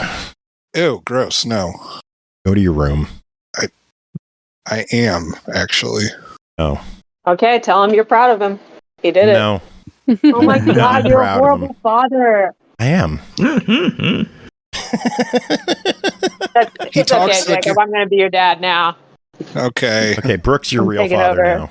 That's right. Nice. Joe doesn't even make the excuse about going out for cigarettes. He just leaves. Oh my God. And Brooke's going to make you take over the family business. So Thing is, if I did Absolutely. go for cigarettes, I would return so I could burn Jacob with them. Wow. Yeah, That's that's the terrible rude. father I would be. And then I would trip down the steps and burn myself. So and then blame it on me. yes, I would throw I the know how this steps at works. you. Happy 900th episode, everybody. Happy 900. We're out of time. Thank you so much, everyone, for coming. Let's do it again in another 100 episodes. Yeah, we probably will. So We'll have a 900th episode in 100 episodes. yes, That makes sense. it does. Every In your head, time. it does. Oh man, but yeah, we've been chatting for a while. We should probably wrap this up and move on to reviews. Who was heading out and who was hanging around? I'm heading out. I gotta hang get out for a dinner. while. I'm heading out. No, you're not. I'll chill. Yeah, why not? Jacob's like every review on here tonight. He's just gonna. Jacob's You did a half great the job, review. my boy. We're proud of you. Boy, All right, well, Chris, Thanks- we'll let you thanks, get going Dad. at least. these are the reviews that all true warriors strive for. That's awesome. Thank you. Night night. All right. Bye-bye. I'm going to drop. Hey, All right, Grant, you're heading out too. Yeah, I'm going to go eat food. All right, thank you so much for Later. joining, hanging out, keeping us company. You should do an Earthbound song like tonight and send it to me, and I'll play it on the show. I agree. I'll do it in my brain. It's a lot easier. Just send it to me via brainwave, and I'll play it via. We do that. brainwave. That's right. Just hum a Happy remix night. right now. Congrats on the 900. We gotta start planning 1,000. So Oh, get on man. that. We get on that. I could be dead by then. We all could. That's what my mom 1K. would say. That's how optimistic my mom is about things. Like, Mom, can I go to my friends this weekend? I could be dead by then. Oh my god. But you're not going to be, so can I go to my friends this weekend? All right, well, Grant, we'll let you get going. Do you have any final words? Happy 900. And Hey. that's it. Rock and roll. Thank you, babe. You guys have a good one. We'll Take see you. it easy. Talk to you later. Night night. See ya later. Brooke, you said you're going to stick around a little? Yeah, I'll hang out. Why not? Because everyone wants to hear about these games tonight. We got a bunch of games to talk about. First up tonight, Madden 24, developed by Tiburon, published by Electronic Arts, released August 18th on Xbox One, Series X and S, PS4, PS5, and PC for $69.99. Experience the newest iteration of Field Sense in Madden NFL 24. More realistic character movement and smarter AI gives you control to play out your gameplay strategy with confidence to dominate any opponent. Jacob, I'm guessing you got your ass kicked. no, I didn't, because obviously I have it set to rookie, Yeah. of course, because I'm here to have fun, Joe. Fun. You know what that is? No. It's not on the show. All right. So anyway, this year's version of Madden, first off, I gotta say it looks beautiful. The character models, there were times where my kids were like, "Are you watching a football game?" Like they'd walk into the room and ask that, and I'd be like, "No, man. Like I'm still holding a video game controller in my head, hands, whatever." Proud of you. But thank you. But one of the things I got, I want to make sure that I talk about, like, with updated graphics and stuff like that. What I love is like how before a play you can hold the right trigger and see like where everybody's going to be going and stuff like that. And they've redone it, and it's like it looks like somebody's drawing on the screen. It's just like, all right, well, this guy's going to protect this area. This guy's going to go here. And it actually just looks glorious. Like it's dynamic. I love the look of it. And it's just like, it's such a small thing, but like, it just makes it visually pop and makes it like, I don't know, I just wish that they had done this previously. But anyways, so going back with the whole field sense thing, from what I understand, they redid a ton of the character models. There's a whole ton of like new animations. And what it allows is that it also allows the AI to act differently, and pretty much act as the players would with like whatever predictive models that EA has come up with. And at first I was just like, why the heck are like why are my throws not landing? Like, I know last year this would have. And like, I ended up having to research a bunch on this, like, and read up different articles, and other people are having the same issue. And what it is that it's not that you're sucking, it's that the player models are more correct to how the players are in real life. And so it's going to, like, they're going to make mistakes that the players would actually be like making. And like, I know in previous years, obviously they've done that, but like, it actually felt more realistic. And yeah, like, I mean, and it's not just like, oh, well, you've got your quarterback, he's going to be throwing bombs the whole time. If you've got a quarterback who, I mean, yeah, he can throw the football pretty well. It was good accuracy, but he's more of a running play kind of guy.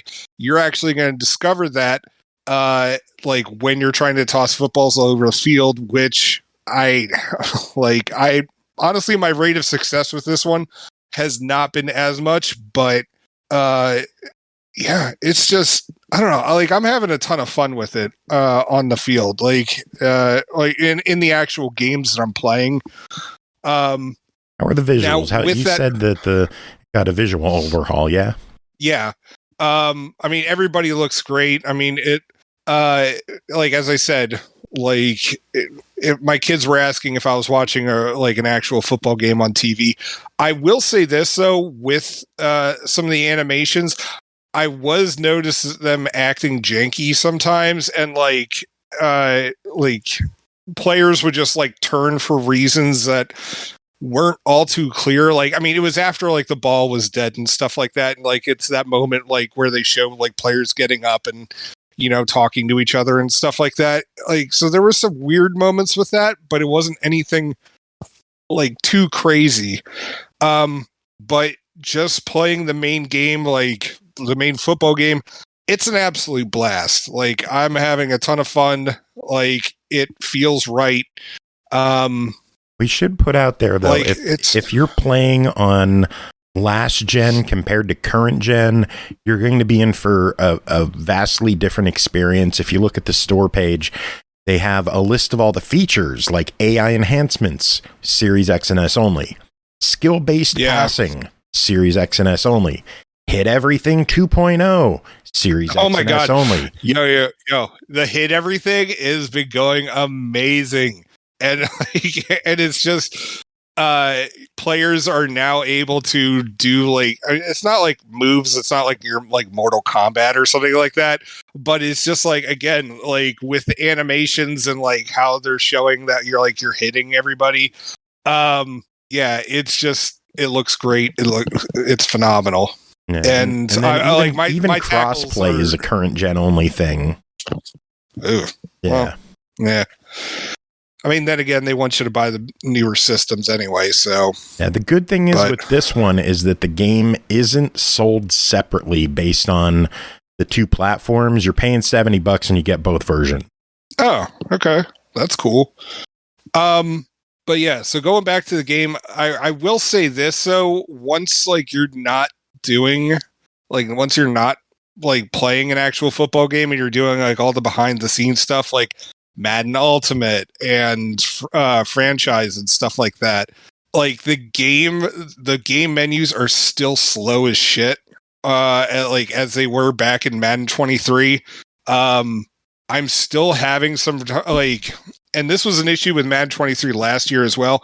Like, after you've finished a game and like you have a chance to update your players, sometimes like players aren't showing up, and like, it'll just be like a list and it'll just have one guy on there, even though it says like, oh, there's 6 players you can update. And I'll just update all of them. And it's like, oh, so all 6 players got updated. But if I didn't, then I could have to manually select that one. And then after it, the others will show up. I don't know why the heck it does that, but it was an issue last year as well. I mean, like, the thing is that none of this stuff is just like, none of it's like game breaking. None of it's like, oh, well, screw this, I'm not going to get Madden this year. It's just like, I'm glad that you guys fixed all this on the main game, but this stuff, like, somebody should have been paying attention to this stuff too. and it's just like the load times between everything, whether you're like unlocking cards in Madden Ultimate or like choosing a team, and like they now have these mini games for training and like the combine and stuff like that. The mini games, I'm not gonna lie, like I'm glad that they're there to shake things up, but a lot of the times it's just you're like, what was the point of this? And I don't know. Like in some ways, I wish they would just get rid of it. But I know that there's some people who love creating like like a character and stuff. I had started. I've actually made two. I had made a quarterback for the Steelers and a running back as well for the Steelers. I'm not gonna lie. If you if you're doing this create a player thing, if you're choosing anybody other than a quarterback, like the story does not matter.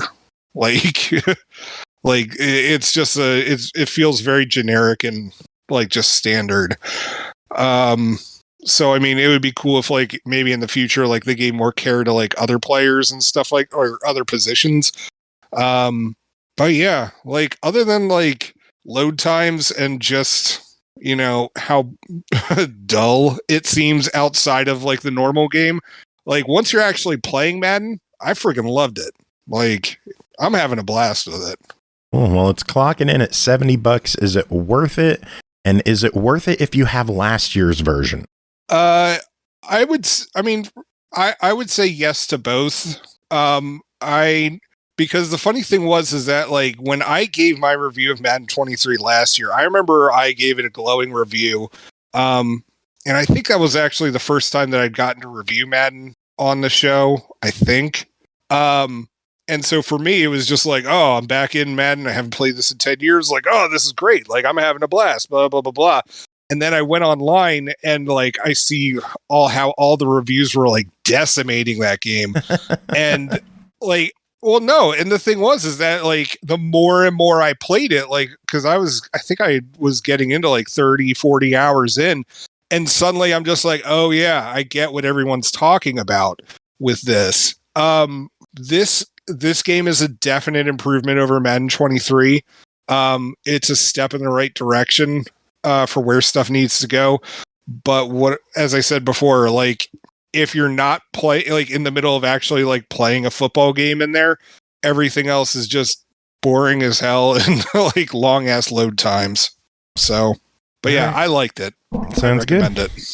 All right, next game is the Texas Chainsaw Massacre, developed by Sumo Digital, published by Gun Interactive, released August 18th. Xbox One, Series X and S, PS4, PS5, and PC for $39.99. Also available as a part of Xbox Game Pass. Take on the role of one of the notorious Slaughter family or their victims in the Texas Chainsaw Massacre, a third-person asymmetrical horror experience based on the groundbreaking and iconic 1974 horror film. Experience the mad and macabre for yourself in the Texas Chainsaw Massacre. Jacob, what's going on in this one? So this one is a horror multiplayer game based on the Texas Chainsaw Massacre. Well, really just based on the first movie.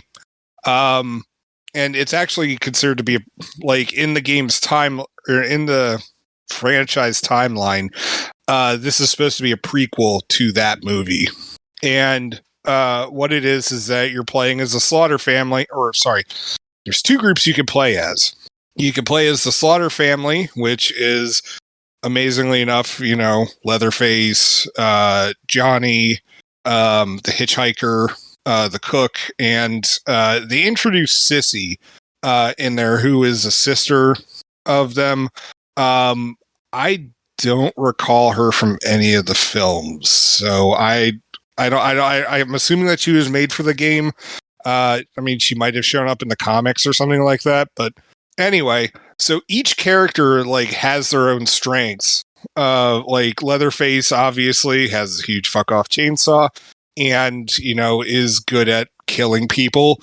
You got guys like the hitchhiker who are good at sneaking around and they can set up traps. Shoot,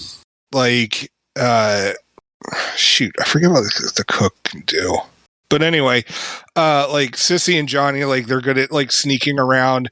Sissy can also make like these herbal, like they're not like remedies, but like it's essentially like poison gas that could like incapacitates people for a little bit. Hey, keep talking. I gotta step away for a second. My phone's ringing, but just keep talking about the game. I'll be back. Okay, yeah, no problem. So you can play as any of those members of the Slaughter family, and what you have to do during your portion of the game is you have to fortify the house, lock doors, lock gates, set traps, and also feed Grandpa blood, because Grandpa, who is the legendary hunter, he's like just in the movie, everyone thinks that he's a corpse, and then like they find out that no, he is actually really alive. He's just this like, you just have to bring him to life with some blood. And so what it is that there's like these like little blood buckets all over the house, and you have to bring him the blood from those. And as he gets more and more power, he unlocks perks that can help the family. And alternatively, the survivors, and there's 4 of them, they could do all sorts of stuff. Like the main idea for the survivors is that you try to get all 4 people to be able to escape. And there's multiple exits out through the area farm, the family farm, as it were. And you can also hide and stuff. You can crawl through like different areas of the house, because the house is falling apart. And so like there's all sorts of avenues that you can go to escape from. But also like you have the ability to attack, although of course your attacks aren't going to do as much. So you're better off trying to just get the hell out of Dodge. And of course you can either work as a team or you can escape on your own. I had better success playing as the Slaughters. It's just a lot. I mean, it's in my opinion, it's a lot more fun to like try to set traps and work together to like try to win. And the survivors, I don't know, because like it was just, I found it a little frustrating because like it's just. When I played Friday the 13th and Ash vs. Evil Dead, like there was definite like creepiness to what you're playing, and like there was never a moment that like I was like like screamed out loud or anything like that. Do that scream again. Ah! Beautiful. You recorded it, or you're going to make a soundbite out of it, aren't you? I should. Please make a soundbite. Anyway. So yeah. So with those games, like there were definitely creepy moments. But with Texas Chainsaw Massacre, I never felt it with this. Like even when I was a survivor and like I got my ass kicked by Leatherface, like I got, he sawed me in half, or not really sawed me in half, but I just took a chainsaw to the belly. But it was just like, it's like, all right, yeah.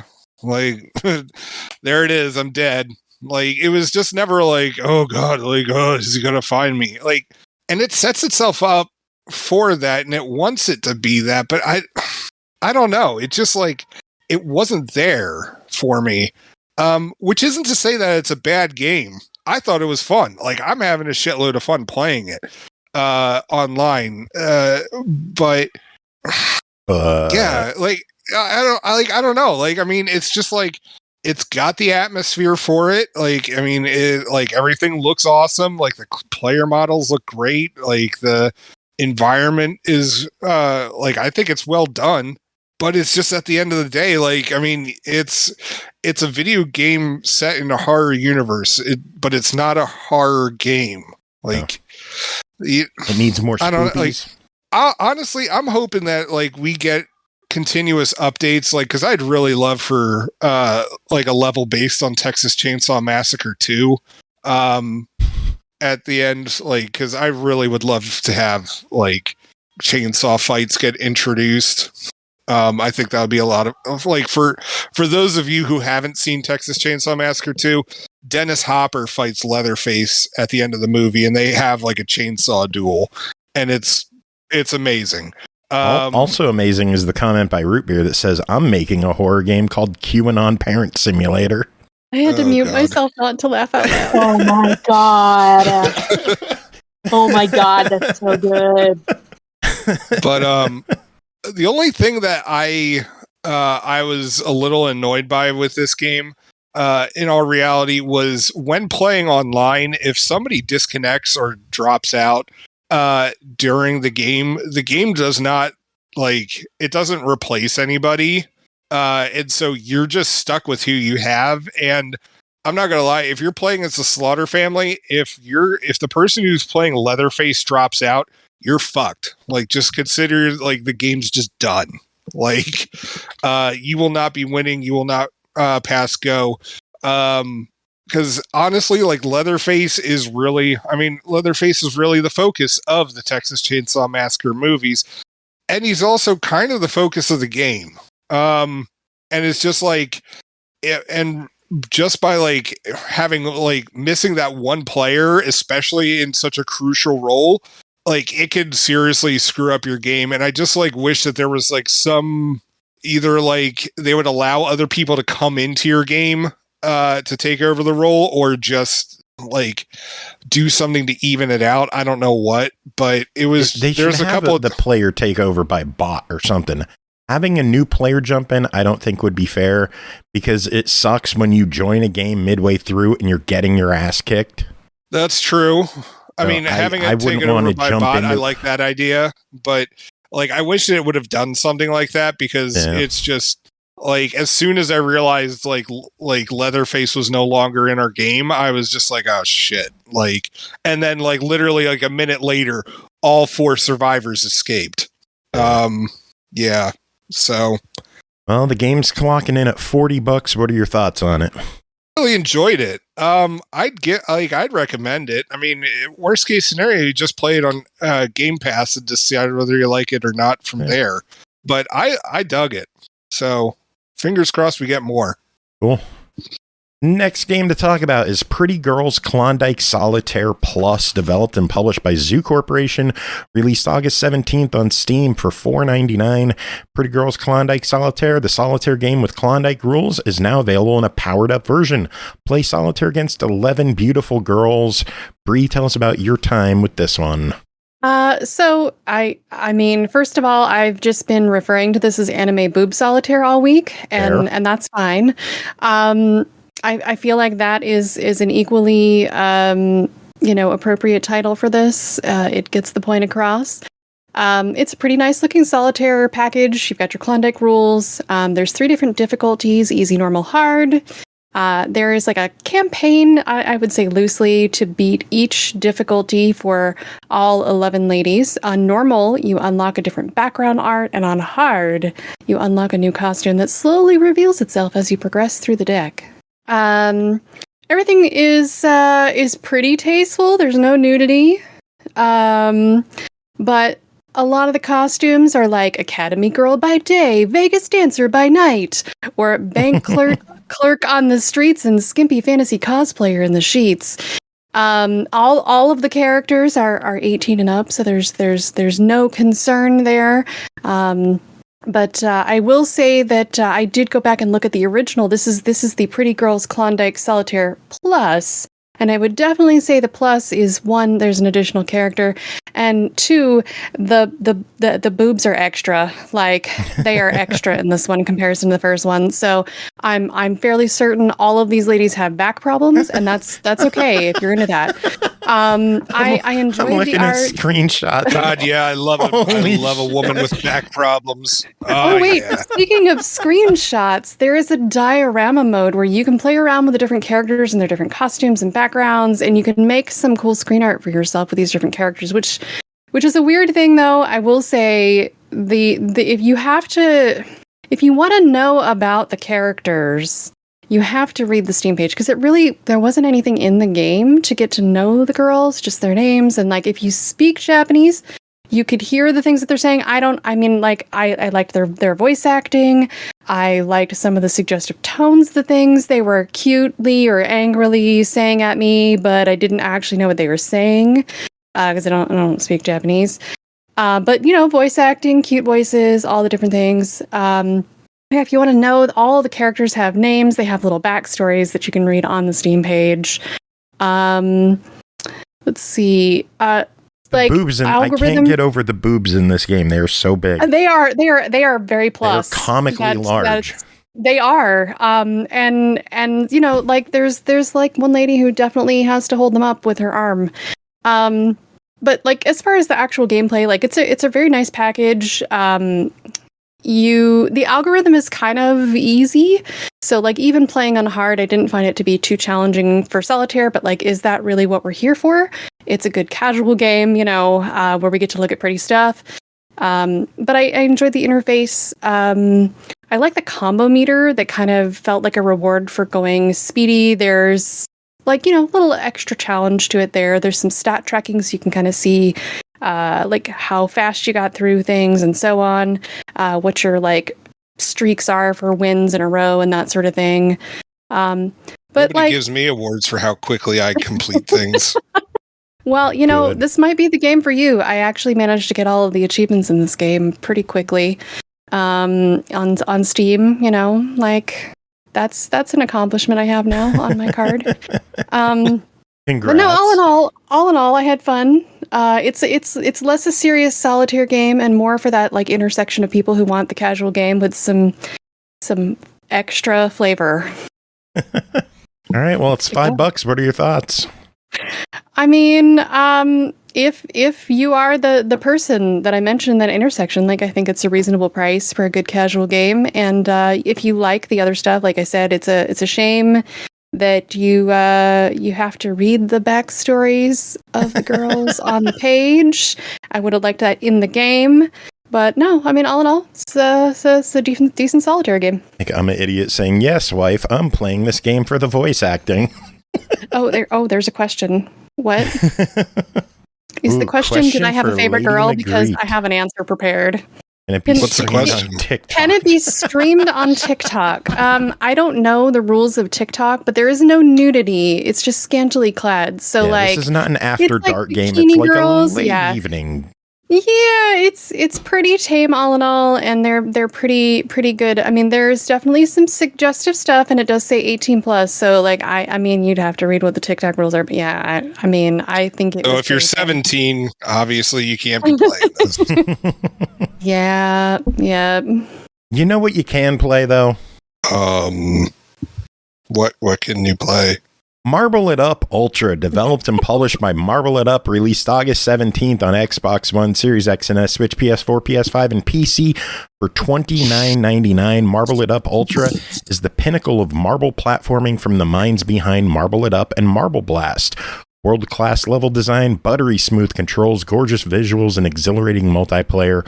Welcome to the ultimate marble experience. Jacob, tell us about your time with Marble It Up Ultra.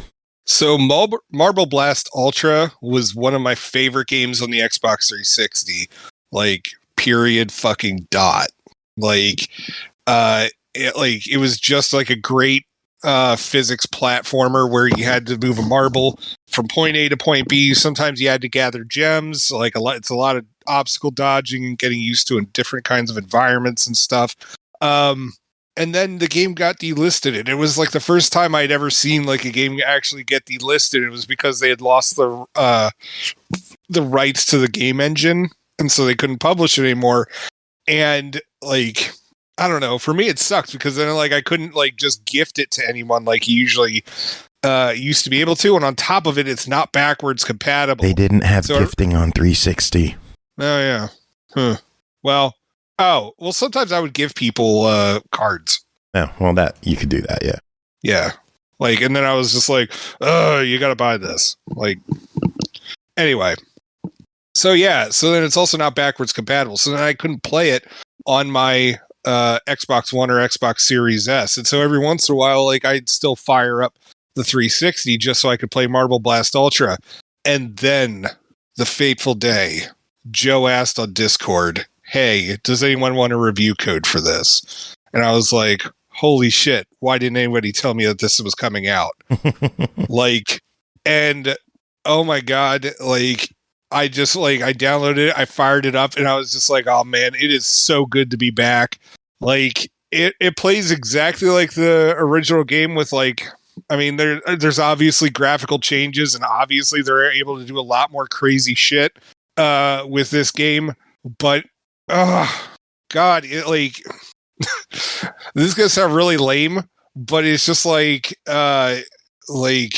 it just feels like a warm hug in a video game, like to have this thing back. Like I'm just so damn happy. Like, and it's just so well polished and it looks great. Like there's customizing options. Like you can have, I mean, you could do this in the previous one. Like you could have like different skins, but like they also added different effects. There's hats that your marble can wear.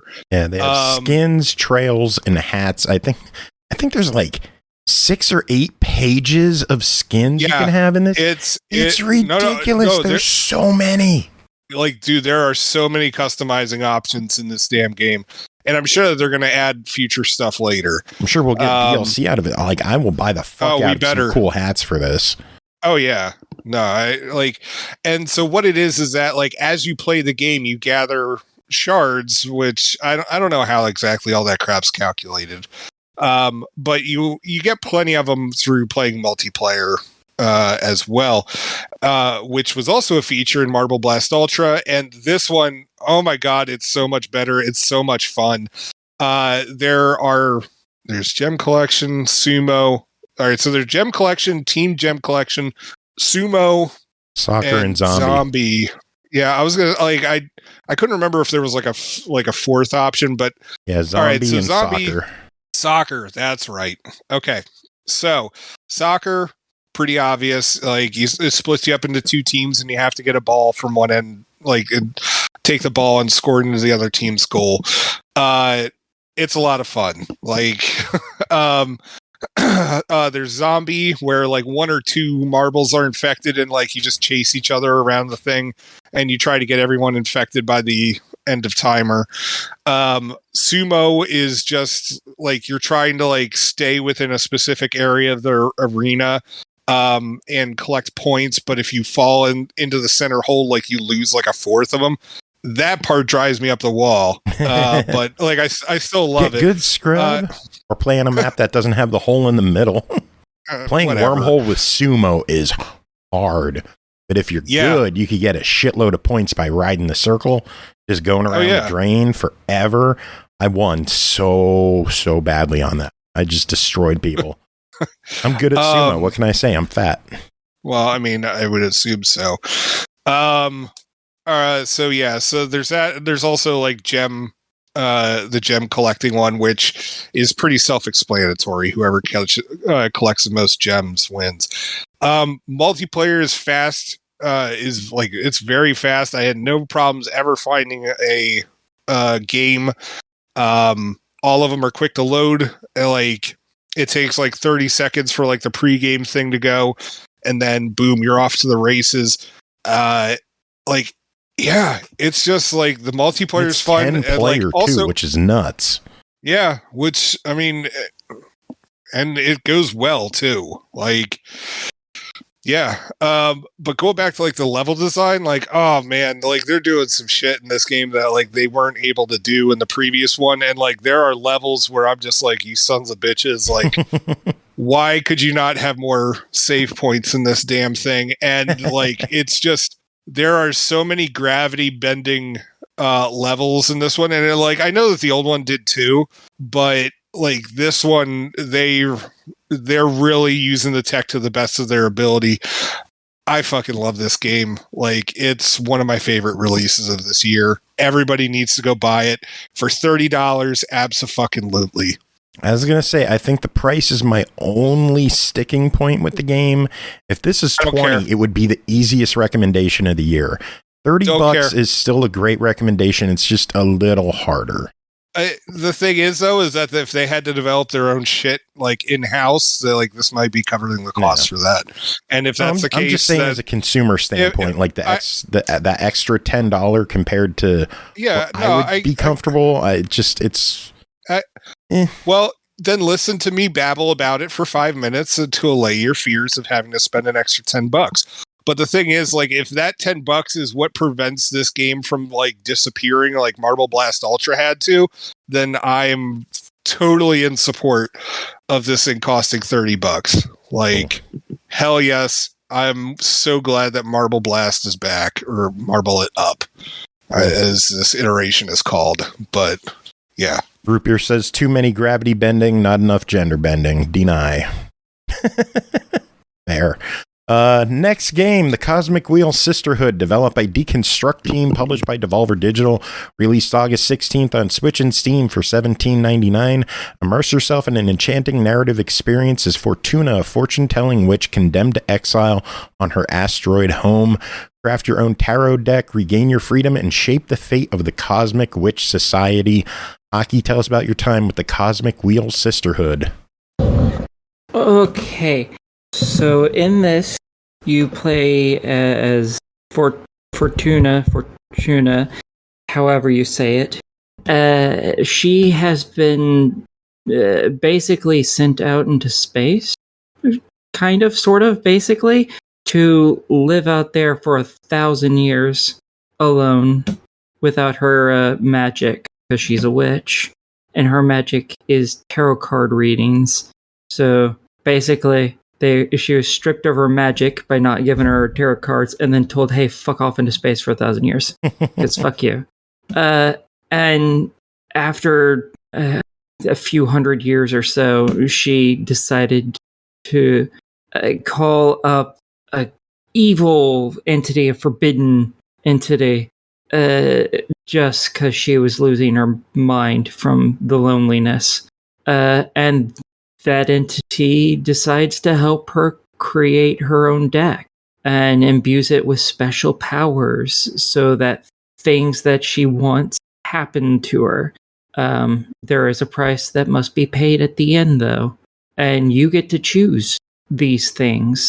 Like, one of the things is something like, what do you want the most? Do you want people to adore you, to fear you, or to something else? And you choose which one of the three options you want, and it impacts the gameplay later, as well as how your character interacts with people. Because eventually you are allowed to get visitors in your home, and you get to interact with witches that you used to know hundreds of years ago, who were your best friends, and so on and so forth. And you get to use your new deck to read new fortunes, basically, for everybody. And in that, you actually, as the player, get to actually make each individual card, from the background to the accessory to what the main creature, I guess, is in it. And all three of those different parts cost a type of energy, and it's based on the 4 elements: earth, air, water, fire, which you can have your friends farm for you, basically, throughout the game, so you can make more cards. And each individual item has a different cost to it. You do need one of all 3 of those items: a background, accessory, and main character, creature, thing. And all 3 parts determine what the meaning of that card is when you draw it. It doesn't tell you that until after you've created it, which is annoying as shit, but as is life. So you go between that and some visual novel stuff, where you get occasionally do simplistic drag and drop type gameplay, to then actually reading people's fortunes, which have varying amounts of cards in them, and you draw 1 card at a time, and then you get to see what's written on it, so what that card means, and you can assign it to whichever one of the open slots there are. So let's say she says, "Oh, you want to know about your job? Okay, I'm going to tell you about something good that's going to happen and something that might stand in your way." So there will be 2 slots open, one for the good that's going to happen and one for something that's going to get in the way. And when you draw a card, you can choose whichever slot you want to put it in. And once it's there, it's there. You can't unassign it, sadly. So yeah, you can. So every time you play through this game, it's going to be completely different because you can mix and match backgrounds and characters and accessories as you want, and you can choose where to place all the cards to give completely different readings. So it's pretty interesting there. It is very pretty to look at. It's a beautiful game. The only problem I really have with it is that everything it says, all the interactions and stuff are kind of important. They're not, to the nth degree important, but they help really explain everything. However, it's all done in a way that feels very waffling, very meandering, with no purpose. Even though there is when it just doesn't feel like half the stuff you do has purpose in it, which drives me nuts. But other than that, I really like the game. I like the randomness of it because Fortuna knows what she's doing. I fucking don't, though. So it's like she knows what the cards mean. I don't fucking have a clue. I'm just looking at the basics. I'm like, that sounds good. And then it ends up being bad. And I'm like, oh, fuck. I remember one card I drew was with that the example I made for that person's job. The card, I decided to put it into the bad one because I was like, oh, it basically says, hey, nothing bad's gonna happen. And then it was like something, and then she was like, yeah, no, you're gonna get permanently injured. What? No, that's what? That wasn't written on the card. The fuck? I was like, I was so prepared for that card to be like, oh yeah, nothing bad's gonna happen, and then it's like either the person, I think you got two choices of what to say. One was a permanent injury, and I think the other was getting fired. I'm like, what? I wanted to give good news, not fuck you news. What the hell? So, I'm gonna need either good news or bad news from you on this one. The game clocks in at $18. What are your thoughts? I think it's worth that price because it's probably going to take you 8 or so hours to beat the game, and you're probably going to want to play through it a couple times at least, just to see different things and to see how the beginning options, when you're talking with the deity thingy, change the game. Also, there's achievements for different endings too, so yeah, I think it's worth it. Cool. Even if it does feel a little meandering. Hey, sounds good. All right, next game. Iron Danger, developed by Action Squad Studios, published by Daedalic Entertainment, released August 16th on Xbox Series X and S and PS5 for $19.99. Iron Danger is a tactical combat puzzler with a unique time manipulation mechanic, a never-before-seen combination that blends the tactical depth of turn-based games with the exciting action of real-time games. Jacob, what is going on in Iron Danger? So, Iron Danger is, I mean, I get when they say like that, yeah, it is a puzzler, because, I mean, yeah, there are puzzles in it, and I guess if you want to count how sometimes the combat can play out, I mean, that can be a puzzle in itself. But it feels more like a tactical RPG. Essentially what it is that you have a character and you're playing as this girl who she can like plan out moves within like 10 heartbeats of like, or like you could plan ahead as to like what's going to happen. And so it's a constant like bunch of like rewinding and trying to figure out like, okay, well, if I shoot fire at this guy, he's going to fall down. And if I sidestep over here, then this guy's going to miss me, and like all this other kind of stuff.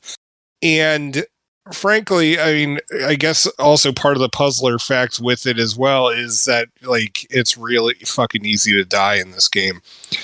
And you're going to be doing it a lot, especially at the beginning. As like you try to like get your grasp on this mechanic, which is not particularly easy in this game. in my opinion. The game kind of like just tries to introduce it to you through the story, and it's just for half the time the controls like weren't working for me, or it just like maybe I'm hitting the wrong button, but it's just I would be like, and I would get up to like close to my huge flat screen TV and just be like, all right, let me make sure that I'm hitting the right button, and stuff wouldn't happen. And so like half the time I ended up having to consult guides, because this game actually came out a few years back on Steam, as to like, all right, well, how the heck do I get out of this kind of situation? And when the mechanic works, and when you like when the mechanic works, it's, I'm not gonna lie, it's pretty cool. Like and it's kind of fun, but you know, it's one of those things where you're only going to get as much out of it as you're willing to put in. And so this is either going to become like, and that's not to say that the storyline is like Mass Effect, but I'm going to use it as a frame of reference for how much tinkering I did with like the universe and like to get everything as optimal as I wanted it, leading up to Mass Effect 3. Like I played and replayed like that kind of stuff over and over again. And this game is kind of like that, except it's more like, you know, you're just tinkering with your combat situations. And there's a lot of fun to be had with it, but it, like, as I said, it's either you're going to like think that this is really cool and you're going to have a ton of fun, like, you know, figuring out different ways to kill rooms of enemies, or you're just going to be like, wow, this is tedious, and like never play it again. Honestly, like I feel like this game might control better like with keyboard and mouse. I don't know. I like, there were parts of it that I enjoyed playing, but it's just, I found the controls to like get the mechanics working and like trying to remember how everything was supposed to like work exactly. I wasn't having, I mean, like there were parts where I was having like plenty of fun, but they weren't nearly as frequent as like the parts where I'm just like, good God, I have to wait for this thing to reload again. And hopefully like I can get done what I need to get done on this. Like, and the thing is that it's just like, I didn't really dig the game, but I know that there are people who will absolutely love the heck out of this. I'm not one of them, but at the same time, I'm also not going to really knock the game. You know? Yeah. Well, it clocks in at $20. What are your thoughts? I would honestly recommend it as a try it. Like as I said, you're only going to get out of it as much as you put in, but buggy controls kind of mess up the experience. So yeah. All right, sounds good. Next up, Ashina, the Red Witch, developed by Stranga Games, published by Ratalaika Games, released August 25th on Xbox One, Series X and S, Switch, PS4, and PS5 for $9.99. Ashina, the Red Witch is a gripping action-adventure game set in a mystical world of the afterlife. Ash is a young ordinary girl working in a bathhouse above her apartment. Ash will embark on a perilous journey through the spirit world to save her twin sister Tina, find a way home. Strange creatures, interesting characters, and memorable moments will unfold as the story unfolds. Aki, tell us about your time with Ashina, the Red Witch. Okay, this is kind of a point-and-click game. Oh, did I disappear? Nope, you're still here. Okay, I heard the thing go off of someone leaving. In this, you play as Ashina. You and your sister come home one day and eat at your house before she goes back home to hers. And that night, you wake up to the TV being on. What the fuck? You go out there and there's some weird motherfucker sitting in front of your TV cooking your food. The shit is going on. And you make that apparent, and then the food starts burning with a kitchen fire, and that freaks you out too.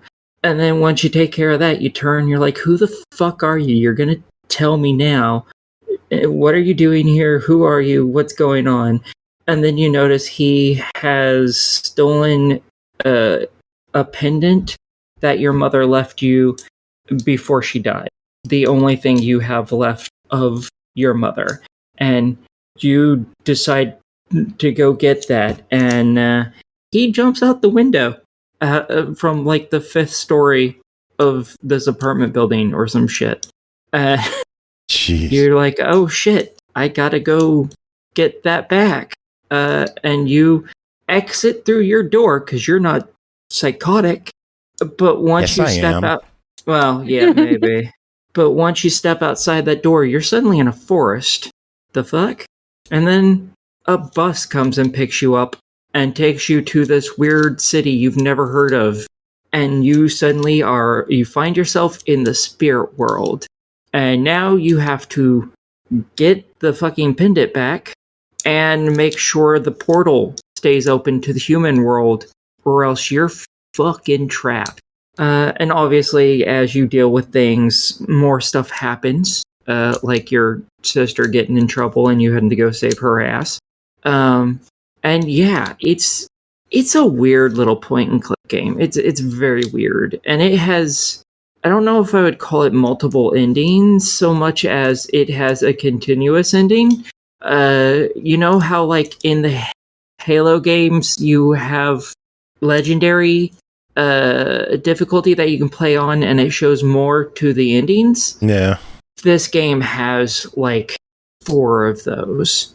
Interesting. Well, don't give away anything, obviously.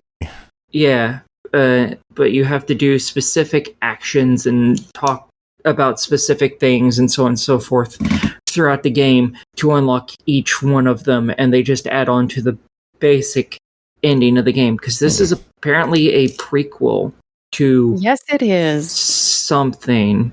I've never heard of the Stranga, yeah. games before, so I don't know what this is a prequel to. Bri, how about you chime in? You My played big this too, sister. Yeah. So I'm a this is kind of a weird little like nerd for me. I fell in love with these games.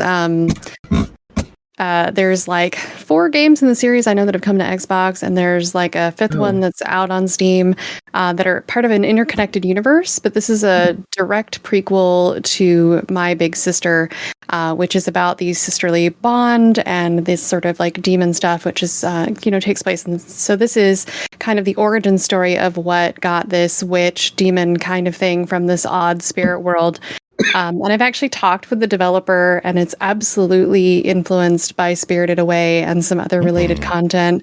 Red Bow is another one that is kind of similar, dealing with the spirit world. It's a cousin of the girls in My Big Sister, and or I think it's cousins, and then it also connects to another game called Just Ignore Them, which is a different vibe to it. It's a bit more Lynchian on the side of like pixel horror.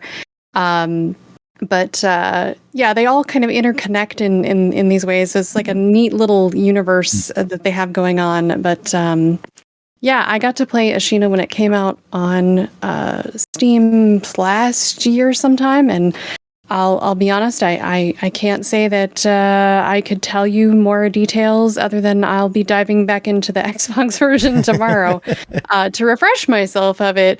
But yeah, when will that be? That'll be tomorrow at 2 p.m. Eastern. For the people listening to this via MP3, missed it. Yeah, exactly. But if you're in our live chat right now, be sure to check out Bri tomorrow.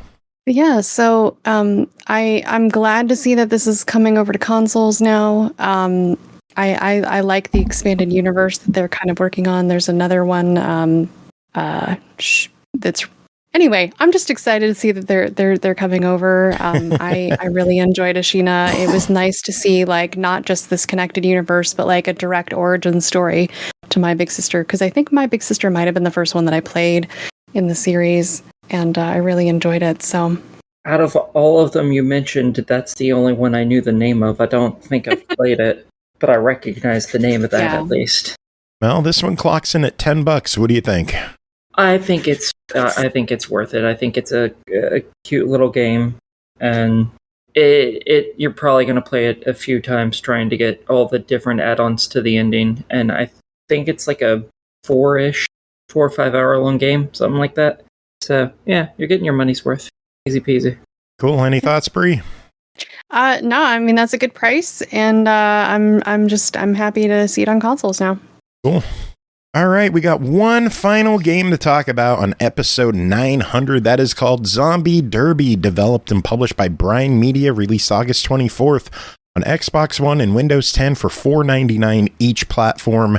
Do you have the drive to survive? Real men have two favorite things, cars and guns, and no stinking zombie apocalypse is gonna change that. I don't like cars and guns. I like Mountain Dew and pizza. Take control of your car to see how far you can get and how many zombies you can kill, and if you can actually escape with your brains intact. Jacob, we reviewed, I want to say the previous two Zombie Derby games, but they were released in reverse order. So we reviewed the newest one and then the middle one, and now this is the first one. We've kind of gone backwards. What are your thoughts? So it's these games are mobile games, correct? I would assume they started were. out. Okay.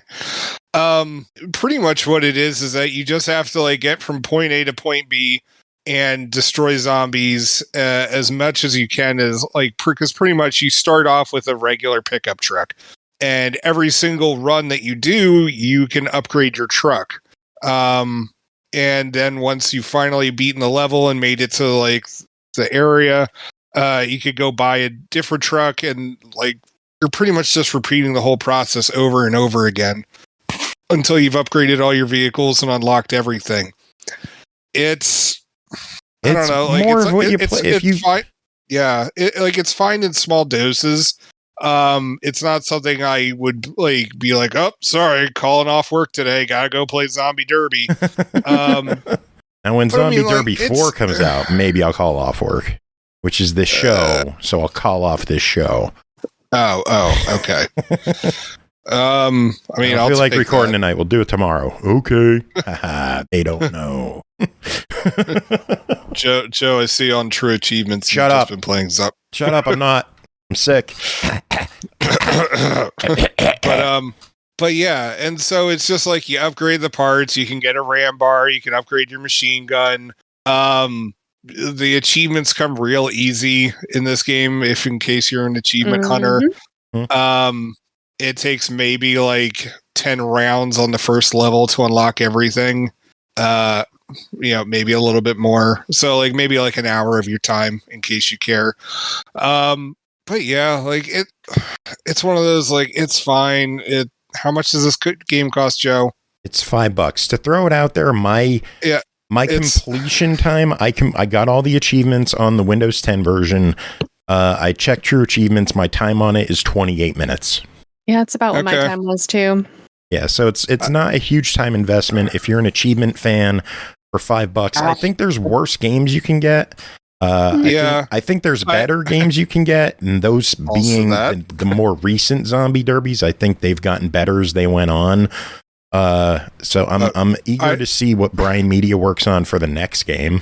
I would also like to say I had to have a laugh at this game last night when I was playing it because I usually tool around in every single game I play and fool around in the options menu just to see what they offer and because I'm old as crap and I need to have subtitles for everything because I can't see or hear well anymore.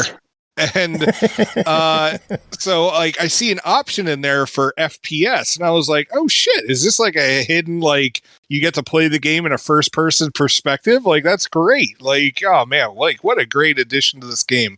Nope, it tells you whether how many frames per second this game is running at. And I'm just yeah, that's the common sense answer for what FPS stands for in the settings for a game. All right, shut up. I didn't think about that. But moron. So I'm just sitting there just or acolyte frames per second, LOL. Yeah. Goddamn. And so the game is always clocked at 60 frames per second. And I'm just sitting there just oh, God bless the developers thinking that we would think it would be running at anything else on the Xbox Series X. Maybe on Xbox One it runs slower because shut up. This is designed for Xbox One, but $5 on this one. What do you think? You could spend $5 on worse things. So it's all right, fine. That's a fuck it, why not to me. I think If you've played the previous ones, you'll enjoy this one. If you didn't like the previous ones, don't spend your money on this one because it's like the other two, but a little earlier. So, yep. But that is it for this episode. We made it through. Thanks to all of y'all for being here, hanging out for the whole thing. Yay. 900 episodes. 900. 900. I can't believe it. Let's do this again. So cool. I would say in 900 episodes we'll do it again, but we'll be doing it again on Tuesday. So, Right. well, let's go down the list. I'm going to let everyone have final words for this. Aki, what are your final words?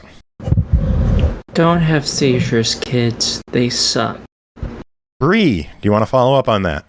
I don't know that anything I have to say would be appropriate that you wouldn't have to edit out, but there was something earlier about tequila and clowns, and I probably should have gone to HR about it. Anyway. Jacob, you're HR. What do you have to say about it? Kids, actually, I'm going to follow Aki's lead and have a message for the children listening to the SML podcast tonight. Children, when you go to college, don't buy drugs. Write papers for other students so then you get your drugs for free. I've never been proud of you, my boy. Never been prouder of you. You made me so happy. Thanks, Dad. Brooke, Let's put some context here. Well, first, before my final words, I'm going to explain that at the group of bars I managed in Albuquerque for a while, I was referred to as Dad because I replaced this guy who would always walk around and be really lame, and he would like try to get people to call him Daddy. So like, I just filled those shoes, and since I'm 5'2", everybody was bigger than me. It was like very funny to everyone. So that's why I'm very happy to jump into this role again. You don't live in Albuquerque now, do you? No, I live in California now, but I was there from 2017 to 2019. Oh, okay. So we definitely never ran into each other. All right. I was there for a few conferences. Oh shit, cool. We should talk about Albuquerque sometime. I'm going to hit you up on Discord. But my real final words will be a couple tweets from Jose Canseco. Happy birthday to my bunny, Aaron. We're going to an alien Bigfoot meet and greet to celebrate. Wait, hold on. Jose Canseco wished your bunny a happy birthday? Nah, he says some other bunny. I bet he means like buddy, because a lot of his tweets lately are, sorry everyone, talk to text sucks. I meant Ken Griffey Jr. If you don't believe me, this is within his last few tweets, so just go enjoy that. Yeah, that's all I gotta say. All right. Well, I guess my final words. Thank you, everyone, for listening through 900 episodes. Thanks to Ro for doing our new theme song. Thanks to everyone for being here, doing your reviews and doing your talking and all that other fun stuff. Thanks to And Grant. we're really sorry. Yeah, we're sorry that you have to listen to us, but sorry. You do it anyway. Final words, man, buy our merch. Buy the merch. Get the mint head shirt like me.